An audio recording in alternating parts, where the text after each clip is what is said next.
stable, so no bulwark bubbles coming on through to stop dives, and also no Meteor M to be able to absorb entire ultimates like Galactic Legend from Star-Lord or guys, parts saya of Watchalong Supernova lagi. from that torch. Zero Tenacity already going to be Ini udah mulai dari tadi, tapi traditionally see gue nanya di the chat, Lumen ternyata first, ini baru so match we can pertama meet Zero resources Tenacity that sama All Tuesday is Business. going to have access to before they secure Smashnez's Gue mau torch nontonin to be able Tuzi. to go toe-to-toe Mana with Tuzi? him. Tuzi. Potentially we see a Psylocke get removed as well from Zero Tenacity side, and then I wonder if they go for the Kemarin Invis All one Business last. juga ngelawan Zero Tenacity, tapi All Business menang, Zero Tenacity kalah. Kok mereka lower bracket? Oh iya, kemarin upper bracket ya. Ketemu lagi dong.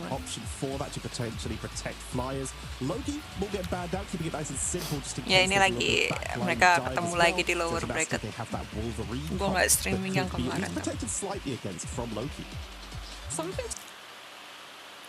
Halah, ngelag, lemot.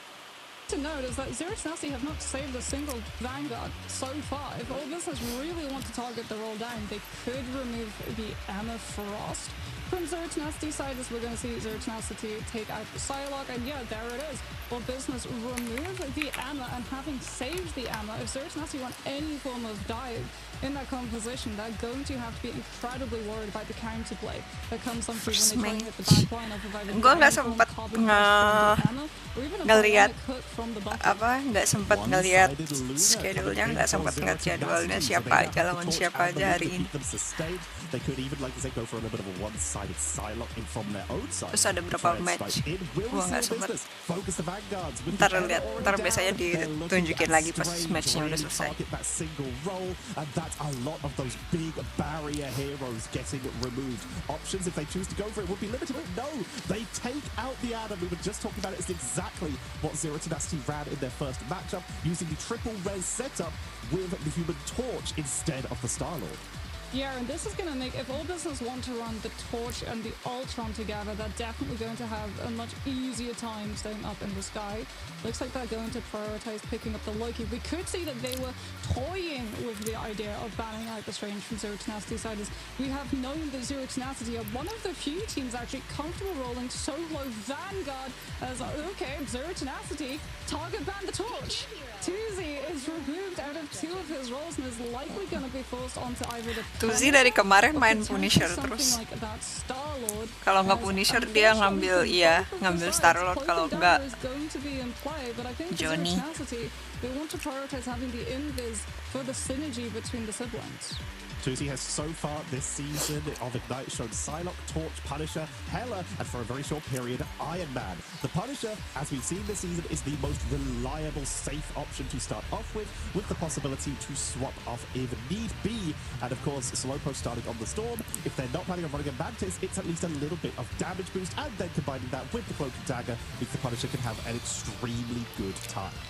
I do worry though, if Zero Tenacity do stick with the Invis over the Cloak and Dagger, one of the ways that a lot of the teams have been counterplaying the invisible boundary is by having that Cloak and Dagger use Eternal Bond to be able to invade into that space, and then Terror Cape comes through, which applies that 28% damage. Well, in All Business, which does not get cleansed by the Invis ultimate, so it is going to be a major weakness in the composition when Zero Tenacity try and use something that should give them stability. Kanuten starting on the Winter Soldier, knowing that there'll be a little bit of mobility around, potentially a flyer can try and pick him out the air with a tainted voltage, and they don't go for any kind of traps or quick pickups, they go for positioning due to the fact that they have the torch, and they can now try to punish on the approach. Yeah, Luga is actually on the Captain America as well, going to be trying to go in, disrupt as much of All Business as possible to deprive resources and set up potential for this Punisher. As at the moment, Zero Tenacity have to give respect. They're waiting for the dive to come on through. They turn around, see the Captain America, but at the same time, Luga's been able to pick Snots. That's absolutely huge. All Business are down a major source of resources, and it's going to be up to Tuzi. Try and give them the space to stabilize with this Punisher turret, but he's getting pressured out by Smashnez. He drops outside of it, and Zero Tenacity are still in full control at this point. But no one's been able to actually get any percentage on the board. There comes the pickup onto Welsh Mania from Smashnez, moving in with that maelstrom of madness. They are chasing back the members of All Business. Zero Tenacity taking advantage of the fact they had the position. All Business had to move in to capitalize and punish anyone who overstepped, and they claim the first percentage on the board. Oasis should be able to get one of the first ultimates on the board, but is likely going to hold on to it until Ducky 1 has the Eye of Agamotto to get the damage boost for the 40% push onto that Maelstrom of Madness. Smashness slowly but surely building up to that Supernova, also making it incredibly tricky for All Business to approach. It's going to be a reliance on Welsh Mania. Dive into the backline, force the peel. Frontline core is going to have to try and turn their heads and deal with this one, as out comes Eternal Bond from closer so that All Business can get aggressive. They've got the picks to tenacity though. Telat ya. They're trying to fight this one out. Using that final judgment to zone everyone away. Pas bagi lagi ulti nggak ada ulti support nih. It was not enough. Just an overwhelming rush by All Business, but they burnt 2 big ultimates for it. Traded out though, we did see a Kraken impact and an invisible boundary, so it works out as a 2 for 2, which is huge news for All Business. Well, Business though, they have to worry. They can't stack up right now. If they get hit into Eye of Agamotto, it's going to be a Maelstrom of Madness that will be able to find picks unless Nos is able to come through with that regeneration domain. They're trying to just break as much terrain as possible as well, keeping an eye on where this range could potentially be. Tuzi sees the Captain America, repositions the peels there. Supernova's going to try and split the team in half, and at the same time, they're able to hit into the back lines. Nos on that Loki is down. God of Mischiefs now being removed from this fight, and it's up to Freedom Charge to hold the point instead. Giving them a lot of bonus health. From above onto the backline with the fate of both worlds, and backline-nya. lead on up. Zero Tenacity will recap there with an insane move out, but they are now down to just the Freedom Charge. That is all that is left in terms of their ultimates. Welsh Mania already using theirs for All Business, but they still have Silent Seduction. They still have Rage of Ultron, and they have any ultimates they want, most likely an Eternal Bond moving in there from Znos on that Loki, who's already going in for the close to set it up. Yeah, already going in. So too is Slowpo. Rage of Ultron comes out to make sure that All Business can safely intrude with the Eternal Bomb and get close enough to the point to use the Terror Kit when Zerk and Nasty try and come through for the recontest. Eternal Bond of the copy is now removed, but closer is going to have another ultimate in this fight. Psionic Seduction is looking for the picks. They're trying to take down Smashness before the touch can hit that Supernova. Around the corner, though, Zero Tenacity are able to stabilize. Carbon Crush almost kicks the Invis Woman into the team, but manages to take Winnie Supernova. down. And All Business are finding the picks. Oh, nggak mati semua, nggak jadi. Firmly in their control. It's currently 83 to 60% in favor of Zero Tenacity, but All Business hold the points right now. Ultimates, Tuzi, another final judgment is an incredible tool to try and finish this. Supernova, Eye of Agamotto nearly ready, with the Supernova already up, invisible boundary to protect that torch. We saw an incredible use of that Guardian barrier to keep Smashness up after Tooth the Torch landed that Psionic Seduction, meaning that they were able to retreat and keep that torch nearby so they can siege in and regroup. It's not going to be enough. The Invis boundary is going to get counterplay at the Eternal Bond. There it is. Final judgment. Tuzi's in, but Knutson comes through with an absolute hero moment. Grabs the Punisher, takes him down before final judgment can shred through the entire of the team. Eternal Bond still tembus anjir Eternal Bond. Now the Cloak and Dagger ultimate. Ultinya close trigger. Got the next cycle. Rage of Ultron isn't even needed. It's kept in the pocket for the next round. Zero Tenacity try and keep overtime and play with a portal. They're running people in one at a time, but that means they're getting taken down one at a time. Portal coming out as that bar is ticking lower and lower. Ke-cancel! Crushes the crystal kit, but they're still able to hold the line. Newton with some lovely shots from above, but the healing output with the Rage of Ultron is just a little bit too good. Kraken impact for the last ditch effort. Resets on Loki, code number 1. Bionic hook onto Loki, the real one. Aduh. Dari tadi Bakinya ulti nggak ada backup. Nggak ada backup.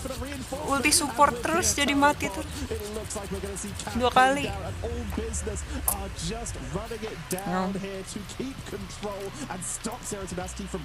Tapi mendingan ya Zero Tenacity hari ini mainnya nggak sejelek kemarin bener-bener dibantai banget sama All Business anjir. Oasis mainnya jelek banget. Tuh mereka tuh Zero Tenacity kayak gue nggak tahu ya, backline-nya tuh ketembus mulu. a lot of those ultimates got sunk into that last Makanya fight. mereka kalah Ducky terus won soalnya with backline-nya CC ketembus out of his mulu. ultimate, so he at least retains 50% charge forward and actually was able to build up a pivot for Terus kayak 50% mereka in the fight that followed. So we'll have it on one, farming but ultinya lama banget, unfortunately gak tahu kenapa. Oasis Kenapa is nggak not ngambil going to Loki have aja the fate of kalau both misalkan worlds to farming be able ultinya to lama. boost it up. You see here a lot of ults being protected. Only a rocket being swapped over for the side of Zero Tenacity. No rocket or penny for all business. They're going in without any of that bonus health, but they were going to Terracate for a quick speed boost. Yeah, all business gonna be rolling on out. Very close to that Eternal Bond. Tuesday should be able to get Final Judgment up online in no time too. Zero Tenacity need to win this fight so that they don't have to play retaking to a Punisher that has all of the space in the world to set up and keep Smashnails on this torch grounded. He's having to play around all of the natural cover, making sure that he doesn't get poke pressured out. Keeps an eye on the Captain America too, so that they know when Watchalong is going to try and hit the backline and force Zero Tenacity's attention to split. Ducky currently trying to hold the point, keep control, tooth to tooth, holding with that silent seduction until they see a couple more members of Zero Tenacity emerge from their hidden spots. They found them from behind that pillar and will try and commit to this to try and stop the setup on that Punisher, but it's not going to be enough. Forcing out the regeneration domain and no one's going to get pulled in as Lugia going to keep it up. Aya Magamoto catches multiple members coming turret to block the crowd control. Huge grab as well from two. Maelstrom gets through, but no follow-up damage after the fact that Supernova is still sounding off, and Smashnails and everyone else on the ground are able to target focus one by one. All businesses players are down. Tuesday is going to have the final judgment, but crucially, Closer does not have the Eternal Bond. It's going to be a reliance on the God of Mischief coming on through from Zanust instead. The Zero Tenacity, with a final judgment of their own, might be able to take the Punisher down. The thing that can really change this fight, though, is that Terror Cape. If Closer and Zanust are both on the Cloak and Dagger, that's 2 Terror Capes from their end.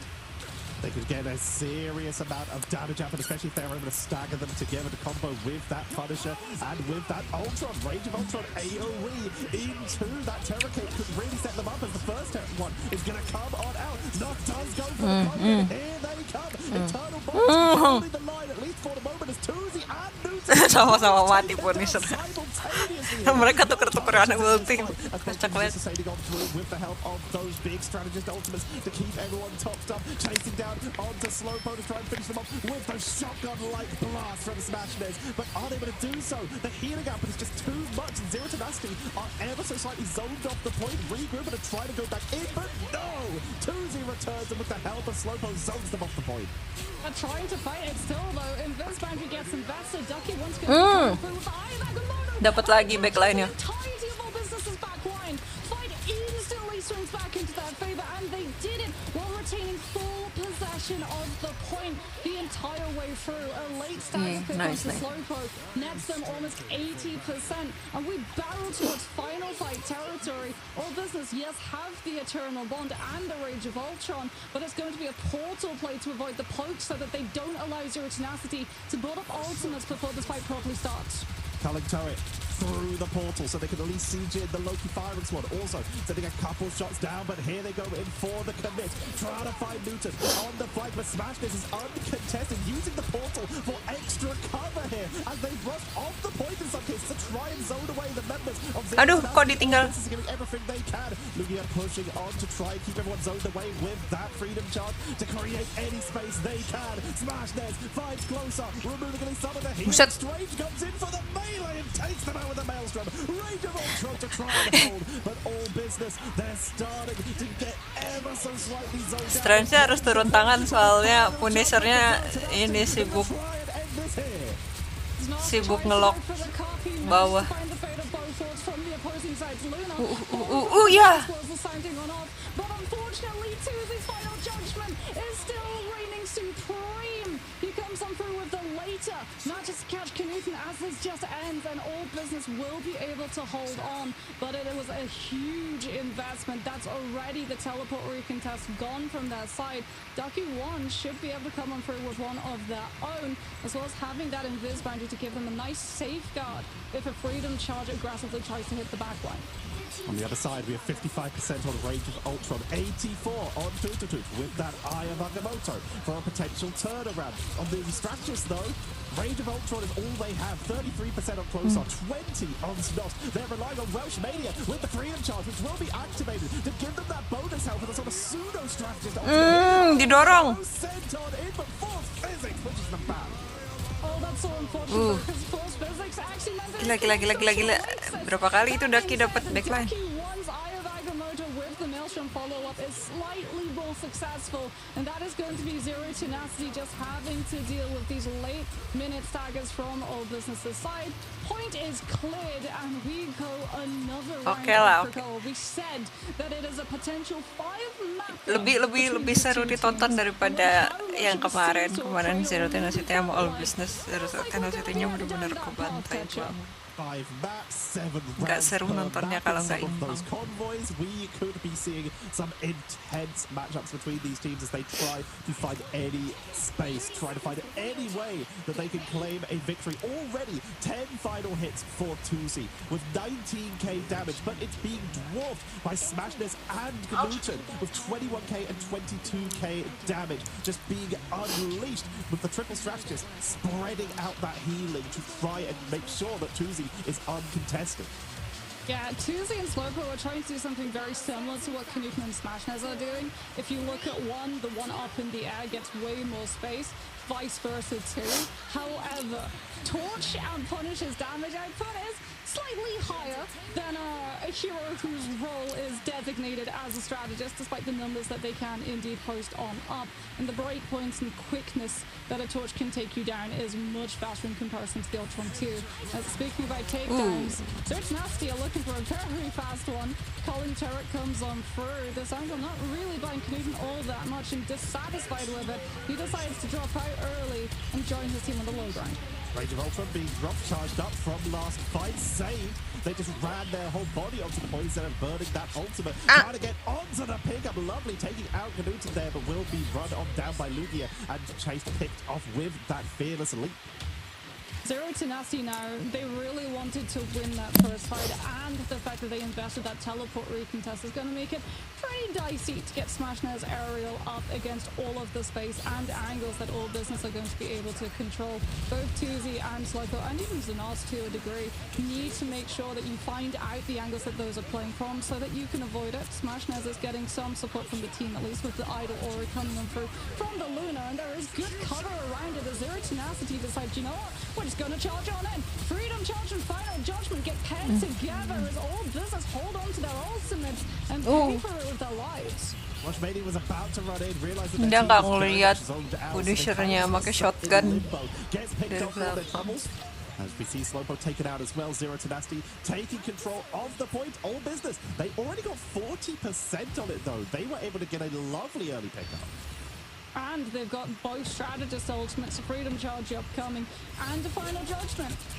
Zero Tenacity, in the meantime, they do have Oasises, but that's not going to stand up to snuff underneath all of the damage that can potentially come through from All Business side, especially if the Nos goes for an aggressive copy. Fate of both worlds is going to be safeguarding the Punisher, but Smashness forces them to have to stick on a heal aura rather than the damage boost, and that means that no picks have come through. Zero Tenacity buy themselves the time to come back in with the Eye of Agamotto. Supernova still out. Smashness still a threat for All Business to have to deal with, as they don't have the luxury of being able to look up. Trying to lock onto them with that Ultron, retreating into at least some of the healing with that invisible boundary.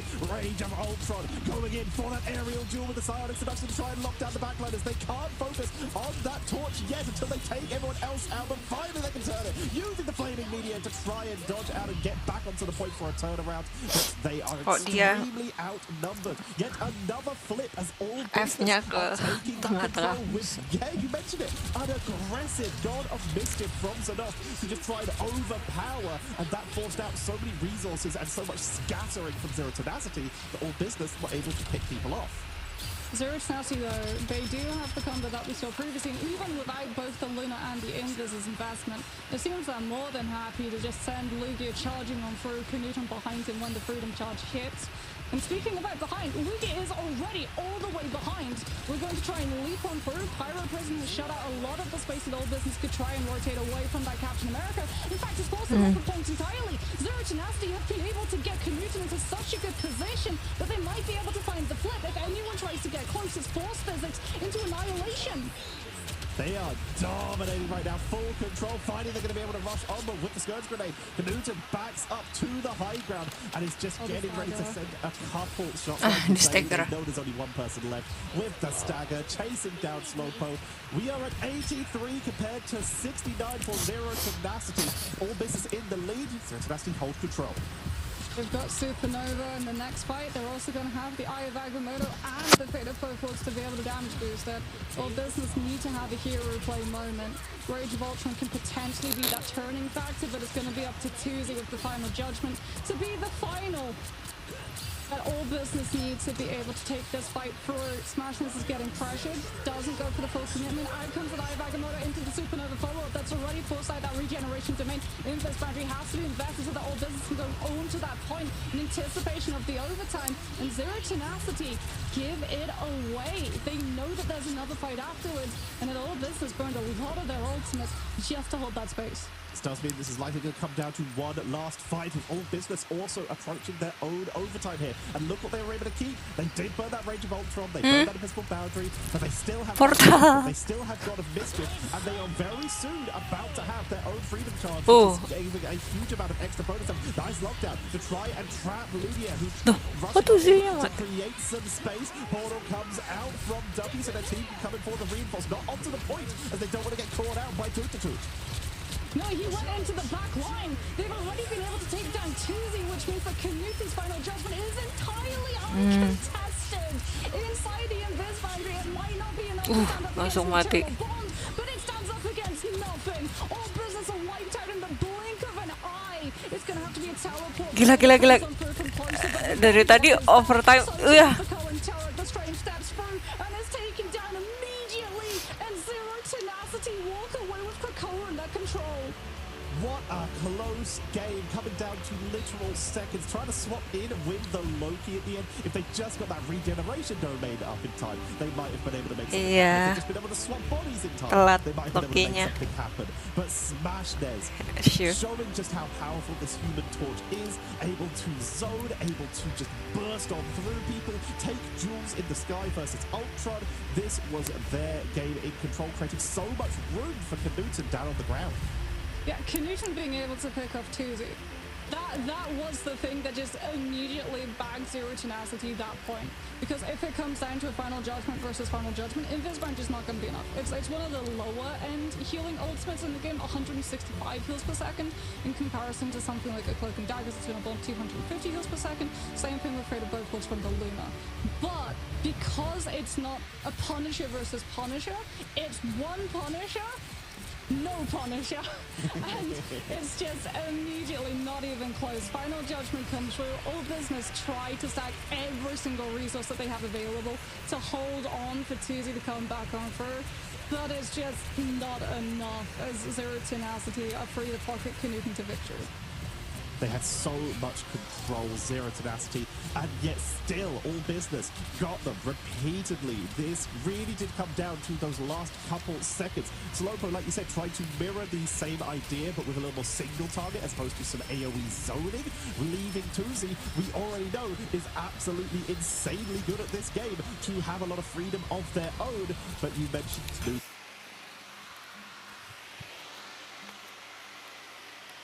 Knudsen finding the targeting when needed, wrapping around from behind and making sure that they got rid of them early to take that final fight. Yeah, Ducky won with really smart portals too. Instead of portaling onto point or portaling directly onto the enemy team, portals behind them so that he can use the threat of Eye of Agamotto to force everyone from the side of All Business to have to turn around and adjust. They know that the strategists can't actually heal for themselves because Eye of Agamotto with Maelstrom of Madness, now that it has no damage fall-off, is actually still going to be able to find the picks. So all of a sudden, those resources which should be going in to prioritizing keeping Tuzi alive so that when we go to that last fight on point, when it's the 6 versus 6, it's Final Judgment versus Final Judgment, they can't afford to place them on the Punisher. They have no choice their hand is fully forced to have to turn around and help their backline, and that's when the rest of Zero Tenacity get aggressive, because we're actually following the Stranger's POV, and up in the pick feed we see Knuten takes down Tuzi because there's absolutely no resources near him. It's really good timing. It's dive timing, to be entirely honest, in a brawl composition that works out perfectly. And with a fantastic draft coming in from Zero Tenacity into some beautiful play, but All Business, they're still fighting for this matchup. Will they be able to bring it back and take us to a 1-1?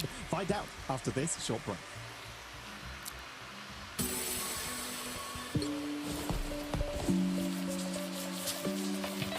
Oh, lower bracketnya cuman Zero Tenacity sama All Business. Terus itu Insomnia sama VP ini berarti ya. Mereka kalau lower bracket apa masuk grand final ya?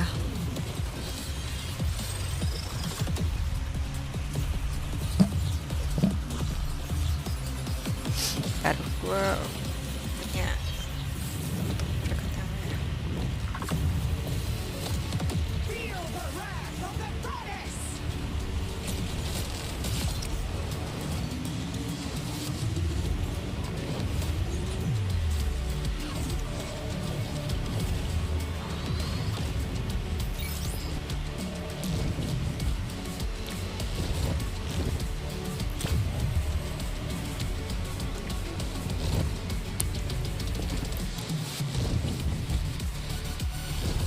Aduh.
Well, be it Celsius or Fahrenheit, as both outside and here at the Marvel Rivals Ignite EMEA, things are definitely heating up. Zero Tenacity versus All Business. We've been building up this matchup. We've been saying this has the potential of going to a full series between these two teams.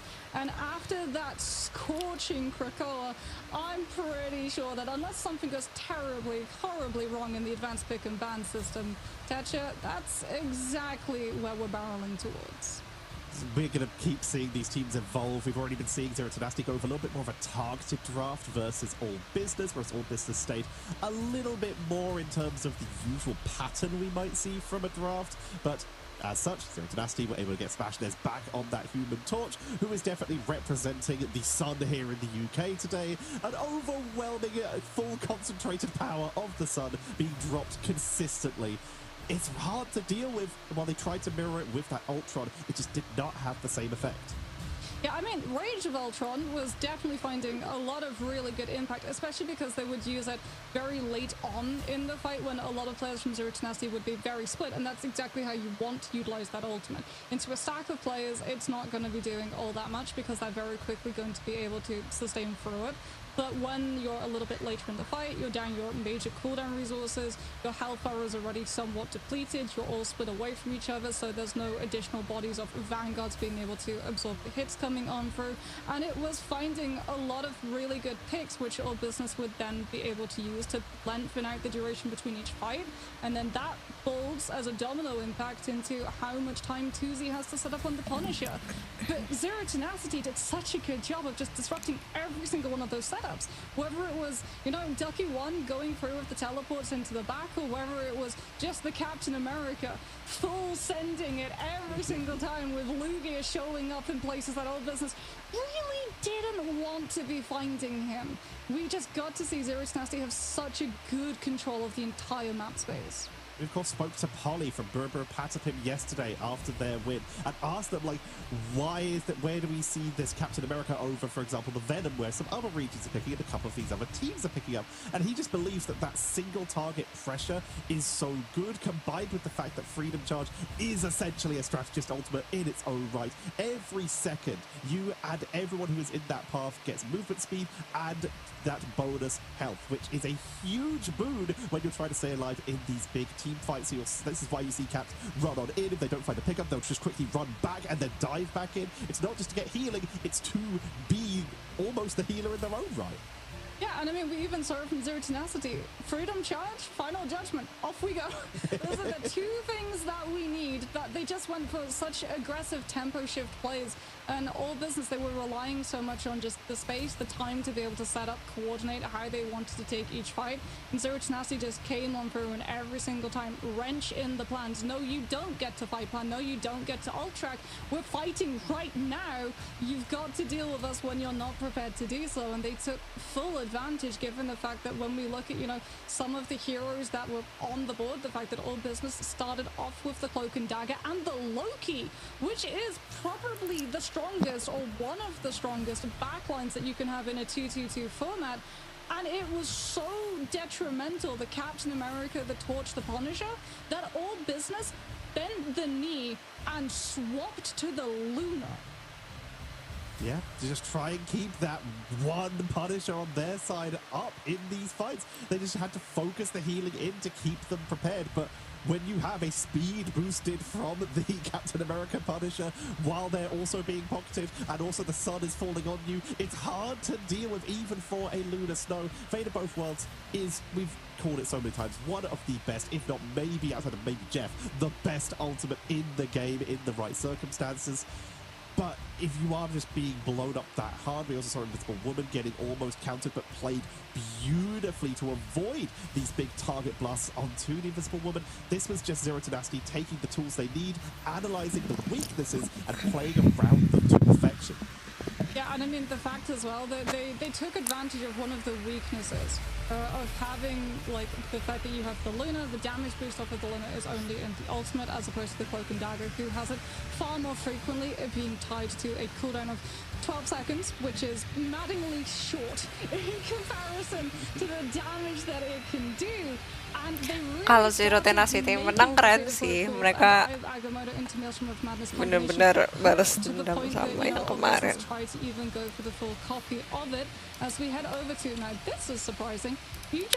Gue jadi gak bisa nebak nih mana yang menang.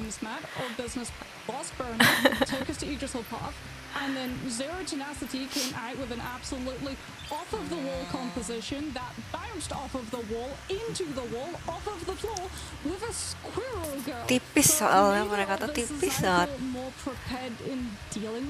Tapi yang paling hari ini yang paling banyak misplaynya all business sih. Zero Tenacity di map tadi round pertama doang. Emma Frost will get protected nice and early for all business. Make sure that they do have a little bit of vanguard priority. And there's that Luna counterban. All business aja deh. Gue suka anak-anak all business soalnya. Fate of Both Worlds is still really good. Yeah, they're still low-key up for grabs, but it's more a Kayak case of you're kadang tuh worried anak-anak about all the business Luna suka giving the Psylocke muncul di the stream tools to be gitu able loh. to take your entire team down. Ntar Tuesday coba lihat ya. with a Luna pocket on that side Kemarin is tuh an gue ngeliat absolute terror to deal si with, and Tuzi even though muncul, Zerx's managed to Wolfsmania take out the muncul Luna, di they've chatnya, learned jadi from kayak the mistakes mereka of some of these other engage teams that had sama the hubris of thinking that Tuesday streamnya. Psylocke was stopped, was depleted in Sumpah ini terms of tuh damage that it could kenapa do. nggak The bisa Luna was langsung the ketik only gitu ya? thing Gue to go. mager banget So both the Luna and the Psylocke are out. ngeklik-ngekliknya, itu nggak bisa langsung. Of course, Watchalong being an Nih gue juga nge-follow Captain Tuzi. America to help set up for them. It is Tuzi. going to be a solid idea to take away that Psylocke when you need. We will, however, be seeing that mirror on the Human Torch, so we still have solid options for Tuzi as well. There's the Invisible Woman banned out, removing that Fantastic Force, and of course that pocket support healing from All Business. Do Zerx Nasty save it so that they get one-sided? Or do they save the Luna? Okay, they save the Luna, which is good for them because All Business now have a couple of directions that they can go. They can ban the Strange, or they can ban the Invis Woman, and they decide to ban the Strange. So no teleport recontests coming on through. No Eye of Agamotto, Anton up by a fate of both worlds. This is actually, I think, a very good reaction coming on out from All Business, as we did actually see them flirt with the concept of the Strange ban in the last map, which I think them not going through with is a decision that they potentially regret. I would agree. We did see them struggle a little bit here, and as such, they're having to adjust their composition. They once again have no of the more standard shields. They're looking at the Groot, as it's one of the few characters left who can at least set up some kind of interceding barrier between you and your opponents in this case. However, it is one that also blocks your allies from being able to see stuff as well. The Hulk, however, is going to be a solid backup option. Indestructible Guard is going to give your team a lot of protection. It opens up the option for Wolverines, as we've seen from Insomnia, or even for the Mod to give that Gamma Monstro a little bit of overwhelming damage to try and melt through frontliners and auto-target flyers. Yeah, I'm not sure if Ducky is entirely upset about being forced onto the Groot, because Groot is actually what he was known for all the way back in Season 0 and Season 1. He was a globally ranked Groot player back when Groot was the strongest Vanguard in the game. So there's definitely going to be a lot of very fun set plays that Zerx Nasty have to be able to I set mean, that one up. Groot masih oke sih, cuman dia situasional banget. Set Canadian on the Hawkeye. Every 20 seconds, set your watches. Ice Arrow is going to be coming blasting on through, and that's going to hit directly into the backline through shields and through cover. So All Business are going to have to play around that and make sure that their backline is very well hidden. We're on the patch pre that getting adjusted due to the fact that these teams have been playing on this for a while to make sure that everything is stable and nothing too drastic changes in the middle of a week. Toot playing far forward. This corner as well, you'll see a lot of the first step defenses here, and using that damage boost from the Storm to try and help keep Tuzi boosted up instead of the Mantis we've been seeing. Ducky will get taken out by Toot, but Smashnes is keeping some solid control on this Namor as they're pushing up a character who we see a lot of people play in defensive posture, has fantastic flanking potential. Knutson is actually already able to take down Closer, and then we get another Ice Arrow onto the disengage, and they take down Tuzi. They're all frozen. Fish in a barrel is the phrase that comes to mind, as Welshmania has no choice but to swap over to the Strange just to be able to rejoin the teams. Not with the God of Mischief is going to be able to copy the Cloak and Dagger, gets the ultimate, and finally Slowpoke will put a shot Kenapa down to ultinya the di pop up? Hawkeye. So the damage has been done. All Business have lost a lot of space, and now they're going to have to delay these last picks for as long as they possibly can. Slowpoke using that center Loki statue for a little bit of cover. Omega Hurricane. Sendirian. That is personal. Enough of that. We're so sick of it. Taking them down, struggling for them for the turnaround, though. Realizing that Storm's a little bit split into the Horn of Proteus. And that is the kind of wombo we love to see. Cleaning up here, just leaving that diamond form. Emma, it takes a little bit longer to clean out. And zero tenacity. Smash on through this first point. Yeah, they say the grass is greener on the other side, even with the Loki regen domain coming on through to save everybody from the one-shot potential of the Horn of Proteus' landing. Unfortunately, Anissa, it gets put on cooldown. So Zerx Nasty still have the numbers, and the Groot lost to stop All Business's disengage. And Knutson, with the Hunter's Sight, has that ultimate up and running. If All Business try and put pressure around this corner, they're going to have to give up the space. Another Ice Arrow fully seizes out All Business's backline. and it's up to Tuesday on the Punisher to try and shut this down immediately. Momentum needs to be depleted right here, right now. Buset, kena headshot itu. Gonna start doing that, but not going to finish. As Knudsen with the Hunter's Sight takes the Punisher down, and off of a strangling prison attempted to come through, is able to peel for his backline too. They are tracking down beautifully. The Eternal Bond bought a little bit of time, but they are finding everyone. The second they split off, the damage output is so much burst that it takes a couple seconds for that healing tick to come on in. And all business, they realize that they need something with just a little more oomph. They're going to move off of the Punisher here, and they're bringing out the Ultron to try and just single target down that Hawkeye. Yeah, I thought about the Storm for a second, but double flyer into both a full Campanula and Hawkeye is not what you want, as walking through those small hallways into a strangling prison is absolutely not the position that you desire to be in. Beda sih ya kalau pro player. Kalau misalkan di random public mah kalau ada Hawkeye mana berani make flyer. Tapi sebenarnya oke flyer karena mereka tuh bisa lebih banyak opsi ngumpet gitu loh. Keep your eye on Smashnaz because he's already fully behind them. Let's look at the ultimate economy here. We have Slowpoke currently on 86%. Toot is fully charged up. Everyone else below 50.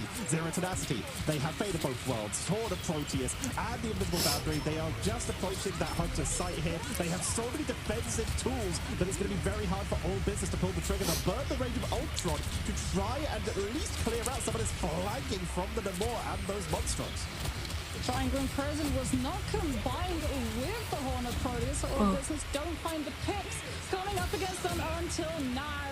Hunter's Sight in the middle of an Invis boundary. If you try and run, you get slowed.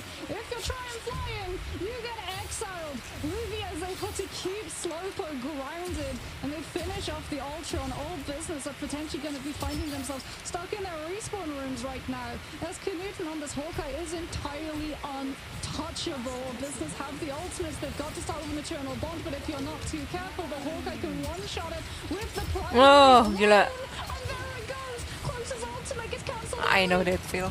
I know that feel. Off the position, but it cannot reach. Trying to get onto that torch to at least get something. Straggling Prison, and Tucky just is doing so much work on this Groot.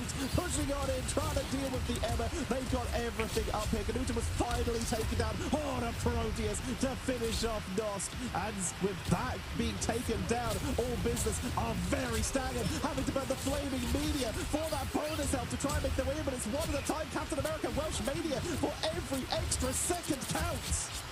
Zero Tenacity, it's just dealing with staggers right now. All business can't break out of the respawn. Gila.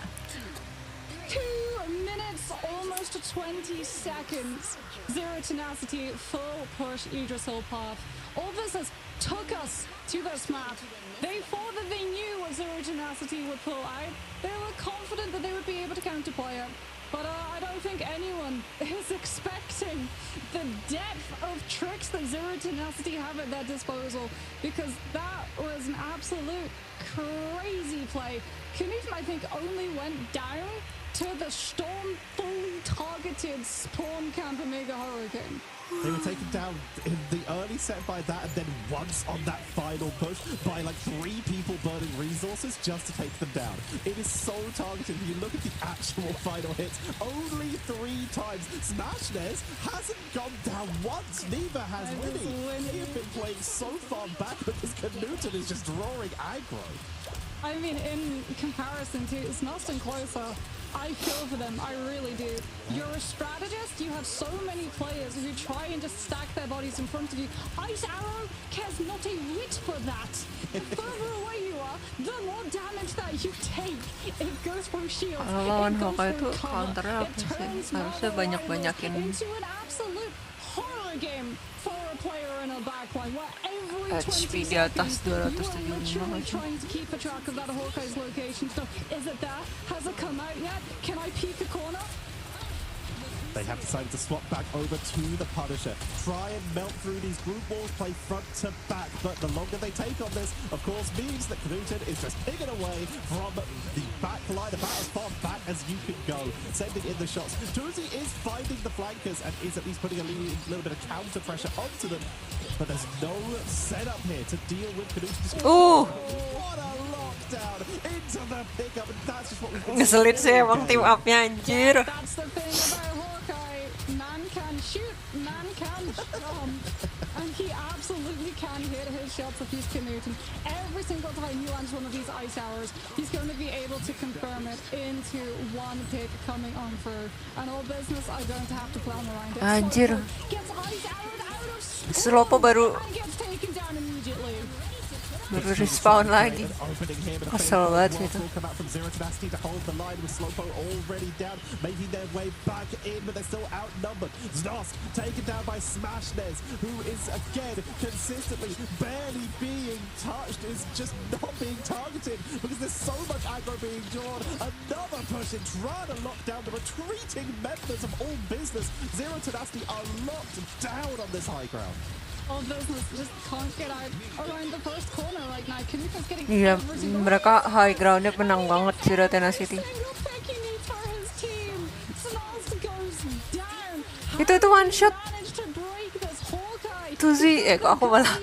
Padahal aku, Go ahead and nail it. padahal gue sukanya All Business ya. Tapi Bouncer and bodyguard on the main road. All business keren sih mereka. trying to wrap around to the Zero Tenacity soalnya comeback kemarin diinjek-injek banget. Final judgment comes through, melts down the whole form. It gets paired up with psionic seduction, so Zero Tenacity can't use an ultimate to counterplay it. But Knuten doesn't need an ultimate. He just needs the space. He comes on through with the Hunter side, trying to shut down the Ui, Eternal nggak Balls mati. yet again. It's up to Welsh Mania to prop his team up with the Eye of Agamotto. Ducky, quick reminder that this is Marvel Rivals, not that other game, as they just built for a ambush there. Straggling pretty much bengong. the setup, but All Business have finally been able to break the line. Welsh Mania is setting up portals immediately to block off reinforcements to try and guarantee this point A, and they will be able to do so. It's going to be Zero Tenacity setting up for a further back defense instead of trying to contest it, which does waste Welsh Mania's portal. And Zurich has to get a better angle now too, because you're coming into a fight with one long open line of sight into another long open line of sight around the corner. You are terrified of Knuten's Hawkeye right now, and Zurich know this. They're keeping All Business just stuffed into this one space with the crossfire.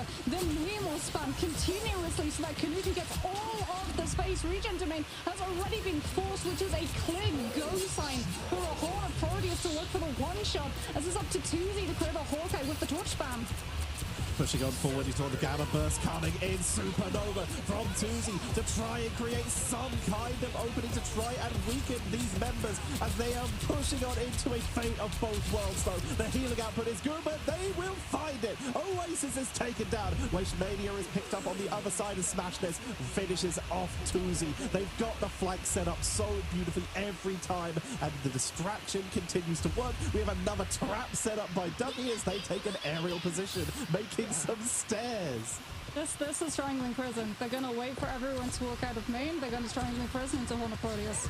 Everyone's gonna be stuck in the center. They're all Oh my god. Gila. 1, 2, 3, say goodbye. Tapi itu all in banget sih.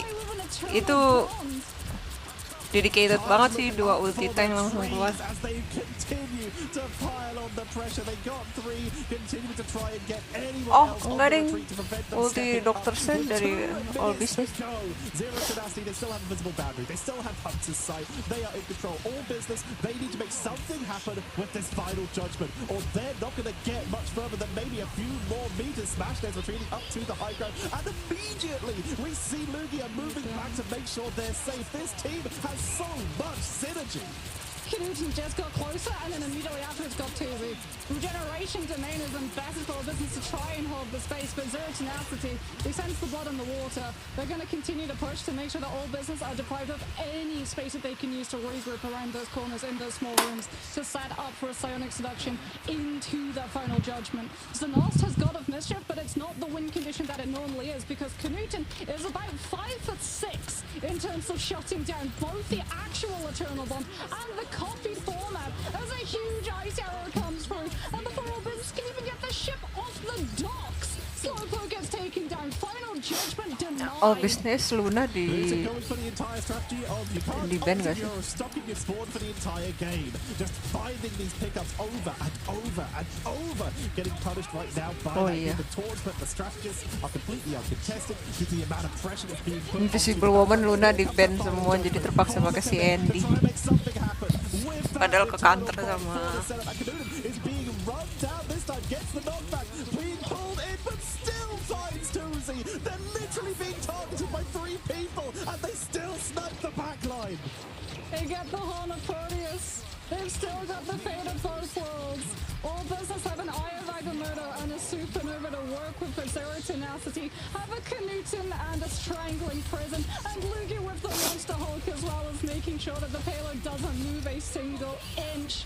We're down to one final fight, and All Business are down to having to bypass this same angle, the gauntlet that Knuten is laying down upon them. Lugia is actually getting closer. He's going to go all the way to that spawn to try and cancel the teleport coming. He doesn't manage to find it. The body block is good. Someone else gets exiled, and Welshmania manages to find it, but they don't get through in time. What an incredible round from Zero Tenacity. Gila. Everything optimized. They Nggak napas. like you said, that Gamma lockdown, but they were still able to control that map from start to finish. All Business got one fight where they were able to get something happening, but we saw ambushes from above with Brute. We saw snipes from long range. This is why we have been seeing the Hawkeye in some of the other regions. One of the first times we're starting to see it rise up in Emea, and Knuten showing that it should be feared, and we might just be going right back to Lunabads. Yeah, 28-5. If you asked me, you know, what took down the dinosaurs, I would say Better luck next time. That's what would change history, because this just changed EMEA meta permanently. Hawkeye has shown how strong this team up actually can be. Team of-nya and Hawkeye gila. was terrifying. We see now why Slowpoke invested the Omega Hurricane, and you know what? Well-placed investment. That's the trade you make every single day of the week, because every other day, well, All Business were closed for business when Knuten was in control. Gila. Trying to take the most of that moment to just try and snipe Gue kalau ketemu Hawkeye juga bete banget sih. Gue tuh paling takut kalau ketemu icon Lord Hawkeye udah. Gue gak mau main support. Gue bakal ngambil tank, gue malas. But the opposite way round. Smashness is in the sky, distracting from the Punisher on the ground. It's just reversed this time with Knuten being the bait. Look as all of that. Like these replays, it's here when you head into B, right? There it is. Slowpoke goes down. Closer goes down. This is insane. If a tree falls in a forest with a Horn of Proteus following it, 3 people definitely hear it and feel it because they all got sent back to that respawn point. As All Business were just never able to break the angle. They had to put so much into sending an entire hit squad after the Hawkeye. But even before they got to see the Hawkeye, they had to make sure that they got through the check of both the Namor and the Hulk, who were able to utilize mobility on the Hulk and blessing of the deep from the Namor, which is just an immediate 3 seconds where that Namor is not going to go down but can still get healed up by the rest of his team. So even though you were able to brute force your way over to the Hawkeye, you had nothing to actually take him down permanently, and unfortunately your backline got traded in the meantime. You mentioned the tree and the horn falling, you mentioned it being heard, but they sure weren't telling anyone because they weren't even in the map for a moment, sent back to the spawn. But we'll be telling everyone about this, and we'll be seeing how All Business can attempt to recover. Hawkeye itu rese banget anjir. Dia tuh bukan diver, tapi jaraknya tuh jauh banget sampai bisa nembus backline. Apalagi kalau misalkan lo aimnya bagus ya. Ditambah team up sama Luna, jadi kalau kena itu nge-freeze-nya juga nyamber area, gak cuma 1 doang. Ke stun udah bikin headshot makin gampang reservan. Taruh KF bentar.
Chopping all those fighting souls, but yet across the world I see you stand.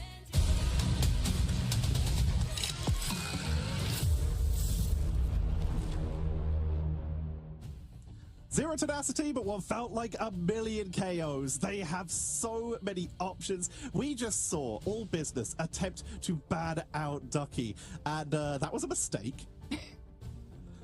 Yeah, that was a mistake. Oh, we let the globally ranked Groot player play Groot. I love as well the fact that 0 tenacity just immediately full lent into it. They were like, oh, we get Groot? Okay, let's go Nemo. We got Nemo, we got Luna, we got Hawkeye, we got Groot. They got Strangling Prison combined with Horn of Proteus. They've got a Hulk as well in the mix to make sure that you just have the permanent mobility to deny anyone from All Business walking, to deny the space that the Hawkeye is looking for. And the second that you deny that space, the Hawkeye just it's a shooting gallery. But let's be honest, every single time we went to Knuten's POV, he's just got 3 people in front of him. There's hardly any cover. If they find themselves going just around corners to avoid looking into the Hawkeye, that just allows the 20-second ice arrow cooldown to come back. They had so much domination, and we talk about the damage output that they were putting, just how much they were able to snipe people, like you said, but the defenses deserve highlighting with those strategists positioning perfectly. Like you mentioned, guard in the actual game, Guardian Barrier on the Hawkeye, keeping them safe. The Hulk leaping back and forth between the fights, not just diving in, not just single-mindedly rushing in like a mindless beast, just leaping back for those indestructible guards onto the Namor, onto that Hawkeye, who were very split from each other the whole time to make sure that if one got dove, the other could help. 0 tenacity gonna be saving the torch. It's really up to All Business in terms of how they want to react to this. As 0 tenacity, I think of all of the teams in EMEA, they're probably one of the best at just being absolutely uncounterable when it comes to the advanced pick and bans, which is the amount of depth of hero pools that they have, not just of hero pools that they have individually, but compositions that they can play together as a team. As Luna is going to get banned out on the side of Zero Tenacity. All Business have not yet banned the Luna. There it's going to go, Come on, you gotta surely. As Zero Tenacity target out Tuesday. We're back to the standard. Luna was allowed out of the ban for a couple days and has immediately gone back in at the hands of Zero Tenacity to at least try and put some of the brakes on that Hawkeye. But we still have so many options. We've shown the Zero Tenacity. We've still got the Torch and Punisher combo. Captain America going to be picked up by All Business as their protect for at least a little bit of backline pressure from Welshmania and that extra bonus health from the ultimate. Yeah, I would imagine seeing that Captain America Zero Tenacity are going to start saving the Emea Frost on their last, as they have not been banned out of it. And you know that dive is going to be coming on through from the side of All Business if Watchalong is able to get into the back line. What better way to potentially grab him with a cup and crush? But it looks like they might actually prioritize the invis, which can still be used both to peel the Captain America with the Force Physics to knock him back, but also for that Guardian Shield and the synergy so that the Torch has a little bit more sustainability up in the sky, as All Business are going to be taking out a strategist that we're very accustomed to seeing this week pop up in that ban slot. Cloak and Dagger is gone. It's been doing so much work, removing that extra burst, and Zero Tenacity, they look like they're going to run at least part of this back, even though they have all of the tools for their usual setup with the Punisher and the Human Torch. All Business having their Torch banned out, Zero Tenacity protect it, but they were actually thinking about for a moment going for that Namor Hulk, but it looks like they are reverting to this, the exact draft they used against All Business in the first time they met, with that Adam Warlock composition with the Mantis and whatever strategist they have also just hanging out, in this case the Invisible Woman, to make sure that that Torch gets all the value. Yeah, there was some debate there going on through as they try to figure out how they wanted to deal with the part of the dive comp that All Business are going to send into that backline whenever these fights start breaking on out. Gamma Squid with the Hulk Namor is actually very, very strong against the Captain America, as is the Triple Res, the Guardian's composition with the Atom, because you have Soul Bond, which is on a cooldown, but still is essentially an entire defense ultimate. Plus, you have a duelist in the form of a strategist who's going to be able to put more pressure on the Captain America before they can fully dive on through. And Zero Tenacity are going to be going for that play. Triple strategist, Mantis for the damage boost over to Smashness, which means that that Torch should be able to keep up the pressure onto Tuesday, as All Business on the defense do at least have the luxury of the high ground currently to establish that Punisher and really fortify that position before Zero Tenacity try to lay siege to the site. They once again brought out the Ultron, look for single targets to try and just pick off people on that backline. They're getting some good damage onto Oasis, but with triple strategists here, the healing output is good. Welshmania is on the flank, like we called, trying to cause distractions, trying to cause delays, playing media quite aggressively here, and we're seeing Zero Tenacity able to split All Business's attention quite effectively. This doorway getting sieged with the flames, with the damage boost. Smashness has control of this. That's the lockdown onto the cap, chasing them all the way off the point. That's going to be point number one, almost certainly picked up by Zero Tenacity. We're just seeing people trickle in one at a time from All Business. Ross is in Knudsen, right in the front lines. He's not playing to counter the Captain America. He's playing to be a duelist in his own right.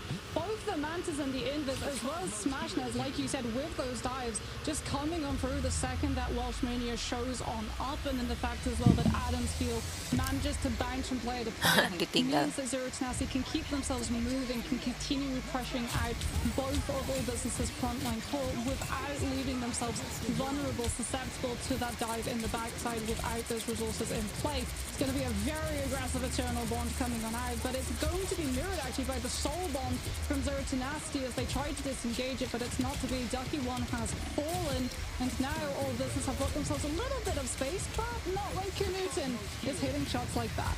Well, Bond's at a spy convention, but Knudsen is putting a lockdown to it, chasing them in, looking for pickups. Welshmania is still in the backline. We had to watch some fun interruption gameplay from Winnie. You're a little bit stuck there, Welshmania, getting chased down there, getting away. Cap is just so fast and hard to take down. Yeah, but I mean, that was sedation into coffin crush coming on through. Zertanasi very much prepared as the Eye of Agamotto comes on through from Olivia. The Strange was not banned out this time around. And that Eye of Agamotto combined with the Focus Fire, quite literally of the Supernova Heat, will take all business back to the drawing board as they invested in that one, Tetcha. That was their Eternal Bond final judgment play. All they have left right now is that Rage of Ultron and the Freedom charge for that extra protection. And Zero Tenacity looking to not give them the chance to use it. Going in for the Psionic Seduction, getting the first pull in, getting the second, and then trying to turn onto Westmania once again. Carbon Crush. They do dash away using that Liberty Rush to make sure that they don't get picked up with that Crystal Kick into the lockdown so they can get targeted. And this is allowing another ultimate from Oasis. And Zero Tenacity had a significant ultimate lead here, and that would allow them to push on in. Cloak getting out of there with that Dark Pulse teleport to make sure that they can retreat. And well, Welsh Mania is just buying every second they can for the team to give them time to remake their way in. Yeah, Watchalong is able to buy enough seconds too for the God of Mischief into Eternal Bond, and Ducky One's just going to be able to kick him right out of it. All business do have the closer respawns. Two's going to be coming back on through with that Psionic Seduction, and so too is Watchalong. He can do it all day as long as his respawn is close, but unfortunately Two gets taken down before the Psionic Seduction can find value, and Zero Tenacity will be able to scoop up in lightning speed. They've got 4 minutes on the time bank. They haven't had to use Narcomic Grip either once. They just keep moving forward. Knudsen gets the double. Doesn't matter what they're playing. They move over from a Hawkeye, which is a projectile character, to a hit scan, and they're still just like, oh, that's easier. And just finding hits over and over again. They just are locked on with these headshots. They have 6k damage. That's more than Slowpoke. They're about to have 6 ultimates in this fight too. He's on the off angle as well. If they try and pressure him out, the frontline coach is going to walk on the outnumbered fight. And it's going to be Supernova to split the team for Eternal Bomb to not find the virus. All this is trying to pour out of the choke into the open space. Hella will be able to take 1. 2Z having swapped over to the hit scan to try and keep a check on Knudsen, but Eye of Agamotto is going to be able to stop all business from finding that title win of a fight stop that they were looking for. Susah banget ngambil high ground kalau ada but you can see torch. Knudsen silhouette is setting up for a comic revival. Zero Tenacity are more than happy to drop players because they're about to get them right back up. They make their way in, they're committed to that push. They're going to try and push on in for more pickups. Slowpoke will be the first to full smash this. Finally went down after hiding around the corner for quite a while in that fight. Looking at the ultimate, they still have the invisible boundary. Here comes the Goddess of Death. They've got to focus that down. Lugia locked in here, still able to tank through a lot of that damage. Kraken Impact might be the only saving grace. Slowpoke is going to have to pull off the engage of their life here to try and turn this round, because that card keeps moving forward. Moxie, they're running out of time. They've got to wait for any tool. Here comes the Eternal Bond for at least one turnaround, but already we're losing Newton, but they have to bring themselves back, and the Soul Rejuvenation from Oasis is keeping them top. Newton returns, Bionic Hook, and Slowpoke falls. No more resets. Agamotto says your time is up, and Zero Tenacity are looking for the triple cap.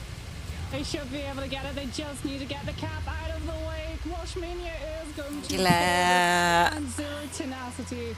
Triple cap with 2 Bob on the board. And this position is even harder to be able to attack into, because they have all of the usages of a defensive ultimate right from the rip. All business are going to have to take this attack in stages. They need to bleed the resources out from Zero Tenacity. The Soul Bomb, the Cocoon Revives coming on through from Knudsen and Oasis. At the least, they're not running the Star-Lord, so there's not 3 of them. But Smashness on this torch has been an absolute monster that all business just have not been able to extinguish. Zero Tenacity hovering the thorn here on the defense. They're also hovering the Hella for just a moment. I don't know how much of that's going to make it out of spawn. They were potentially looking at even more revives, but they are actually still on this thorn. They might actually try this. We've only really seen this from the very few teams in actual Ignite. We saw it a little bit in the qualifiers from teams like not OTPs, where Cringealarm tried to get in this. They were just target banned on their penny every time. Yeah, Twisted Minds also played Kaya on the floor a couple of times, notably on Symbiotic Surface, sometimes over here on Hall of Dajalia. Lugia, though, is essentially going to be able to just go and brawl. It's what this floor is going to be able to do. Go and brawl, because they've read that all business are going to be trying to put Tuzi over to this Hela on this hit scan to be able to keep a track of either Smashnas or Knuten if he's on the Adam Warlock, and that Hela is going to potentially get pressured off of the angle by the floor coming on through, because they don't have the resources to care for her, as Lugia is going to show the might of Mjolnir alongside that Pyro Prison and all business. Already we can see the lack of space that this team has. That's already regeneration domain forced from their hands before we even start fighting. We're of course seeing the new Thor right now, which leans a little bit more heavy on that Awakening rune, but this is before the Thor given the ability to cancel that Awakening rune, which allows them to try and get out of a Storm Surge. So they're forced to back away a little bit more standardly here as the Turtle Bonds already coming out early, as all business are pushing it extremely aggressively. They've got a Rocket Revive, which brings back Winnie, but they do not have this Karmic Revival, and it would not be charged at this point anyway. All business are taking this new composition from Zero Tenacity, and they are trying to outplay it. And the final judgment comes back in for the last turnaround. Regeneration domain for at least a little extra protection, for a little extra time. The Sephirin barrier from Doctor Strange is buying every extra second as the portal comes out from Zero Tenacity. They keep the reinforcement going, dragging out this fight. Huge pick as well comes through from Tuzi. He commits onto the rocket before the BRB station can bring back Knuten on that Punisher. All business had a game plan when they sent everyone up on that left side. They all stacked together, which meant that closest primary, every single Light Force stagger is getting the AoE, the 8-meter heal onto every single person, stacks up Eternal Bomb flows incredibly quickly. As Zero Tenacity, they're there. We get to see it. Adam Warlock comes back into the mix. Oasis over towards the Mantas.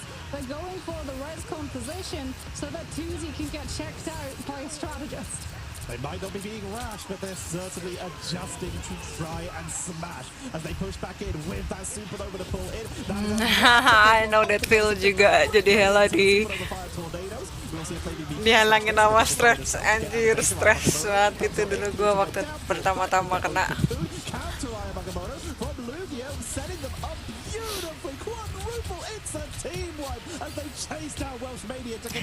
Ini tuh tank div nggak sih dari tadi? Ducky sama Lugia hard carry banget soalnya.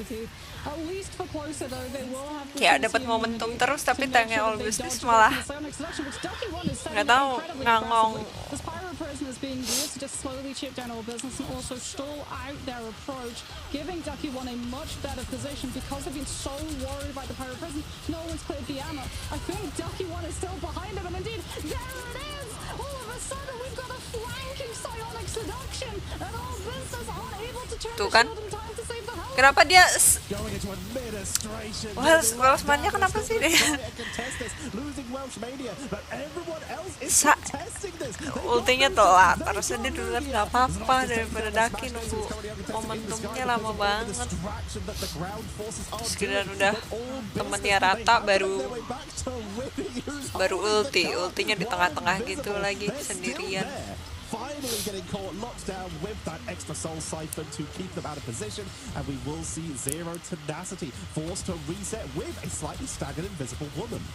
We've got 2 fights now because Winnie was able to stall out the payload. Well, business are going to have to take 2 fights, and Zero Tenacity do have the Karmic Revival. They're already starting to make a play for possession of this corner so that they can get Smashnas into a position to cut off the disengagement if all business try to retreat. When a tactical ultimate comes on through from the side of the defense, Knuten utilizing the terrain of the map to be able to block the bionic hook attempt to come on front, and then Smashnas able to send them directly running to the team, but that sends them right into 2. With the Eye of Agamotto, Maelstrom will be able to find the picks that it's looking for. However, Knuten has the cocoon to self-revive, and with Ducky taking closer out of the fight. Kayak ngapain coba dia ngincer Adam? Tenacity are still holding strong. A lovely setup by All Business there. 2-2 trying to make their way in, but it's just the stickiness of this roster. So hard it is to make any of these eliminations stay for longer than a few seconds with these double cocoons, with Strange being so hard to take down their own, Invisible Woman being able to double jump away, and of course Ducky having that diamond form. It's so hard to finish anyone off. To the high ground. The barriers do block a little bit. Regeneration domain will allow All Business to look for the turnaround as the Goddess of Death. Beda banget cara tanknya engage tuh dari tadi. Zero Tenacity more than happy to trade an invisible boundary for it because now they can take the fight out in the open. Out comes Psionic Seduction. So many players from All Business swept into the mix and it just sets it up. Ducky 1 puts them into a position. Knuten brings them all tumbling down. And speaking about tumbling down, All Business are tumbling like a house of cards, entirely knocked apart by Zero Tenacity's composition. 1 minute to go. They're seriously running low on time. They do, of course, have Portal, which they will save, hoping that 2-2, ironically hoping that they are the first to fall. Newton just sniped Tuzi again from across the map. There's the counter pickup, and this time there is no cocoon. If All Business are going to go, they have to go now and just hope that Tuzi can make their way in with that Astral Flock for the reinforcements. But that first step means they need to make sure that Smashness isn't just acting freely. Here comes the clone from Xenos to set up with the Eternal Bond. All Business are committing. Tuh kan. They're disengaging. The force physics from Winnie manages to push the Eye of Agamotto back, and in the meantime, Lugia is going to get found out. Has no choice but to go onto the payload, but that's exactly what Zero Tenacity were wanting. Supernova cuts off the disengagement. Eternal Bond has come on through from the side of All Business as they try and heal through everything that Zero Tenacity have in the back pocket. But unfortunately, well, those pockets are a little bit deeper. Knuten comes on through with the Comic Revival. Every tool at All Business's disposal has long since been exhausted. And the res composition is still going strong. Eye of Agamotto, Malcolm of Madness takes down 2. It's an overtime fight. And 2 can't set a portal up for the team to recontest. We thought it would go 5 maps. Tanknya beda banget gameplaynya dua-duanya. Zero Tenacity win out all of Dejalia and win out the rematch against All Business once more. What a setup by Zero Tenacity.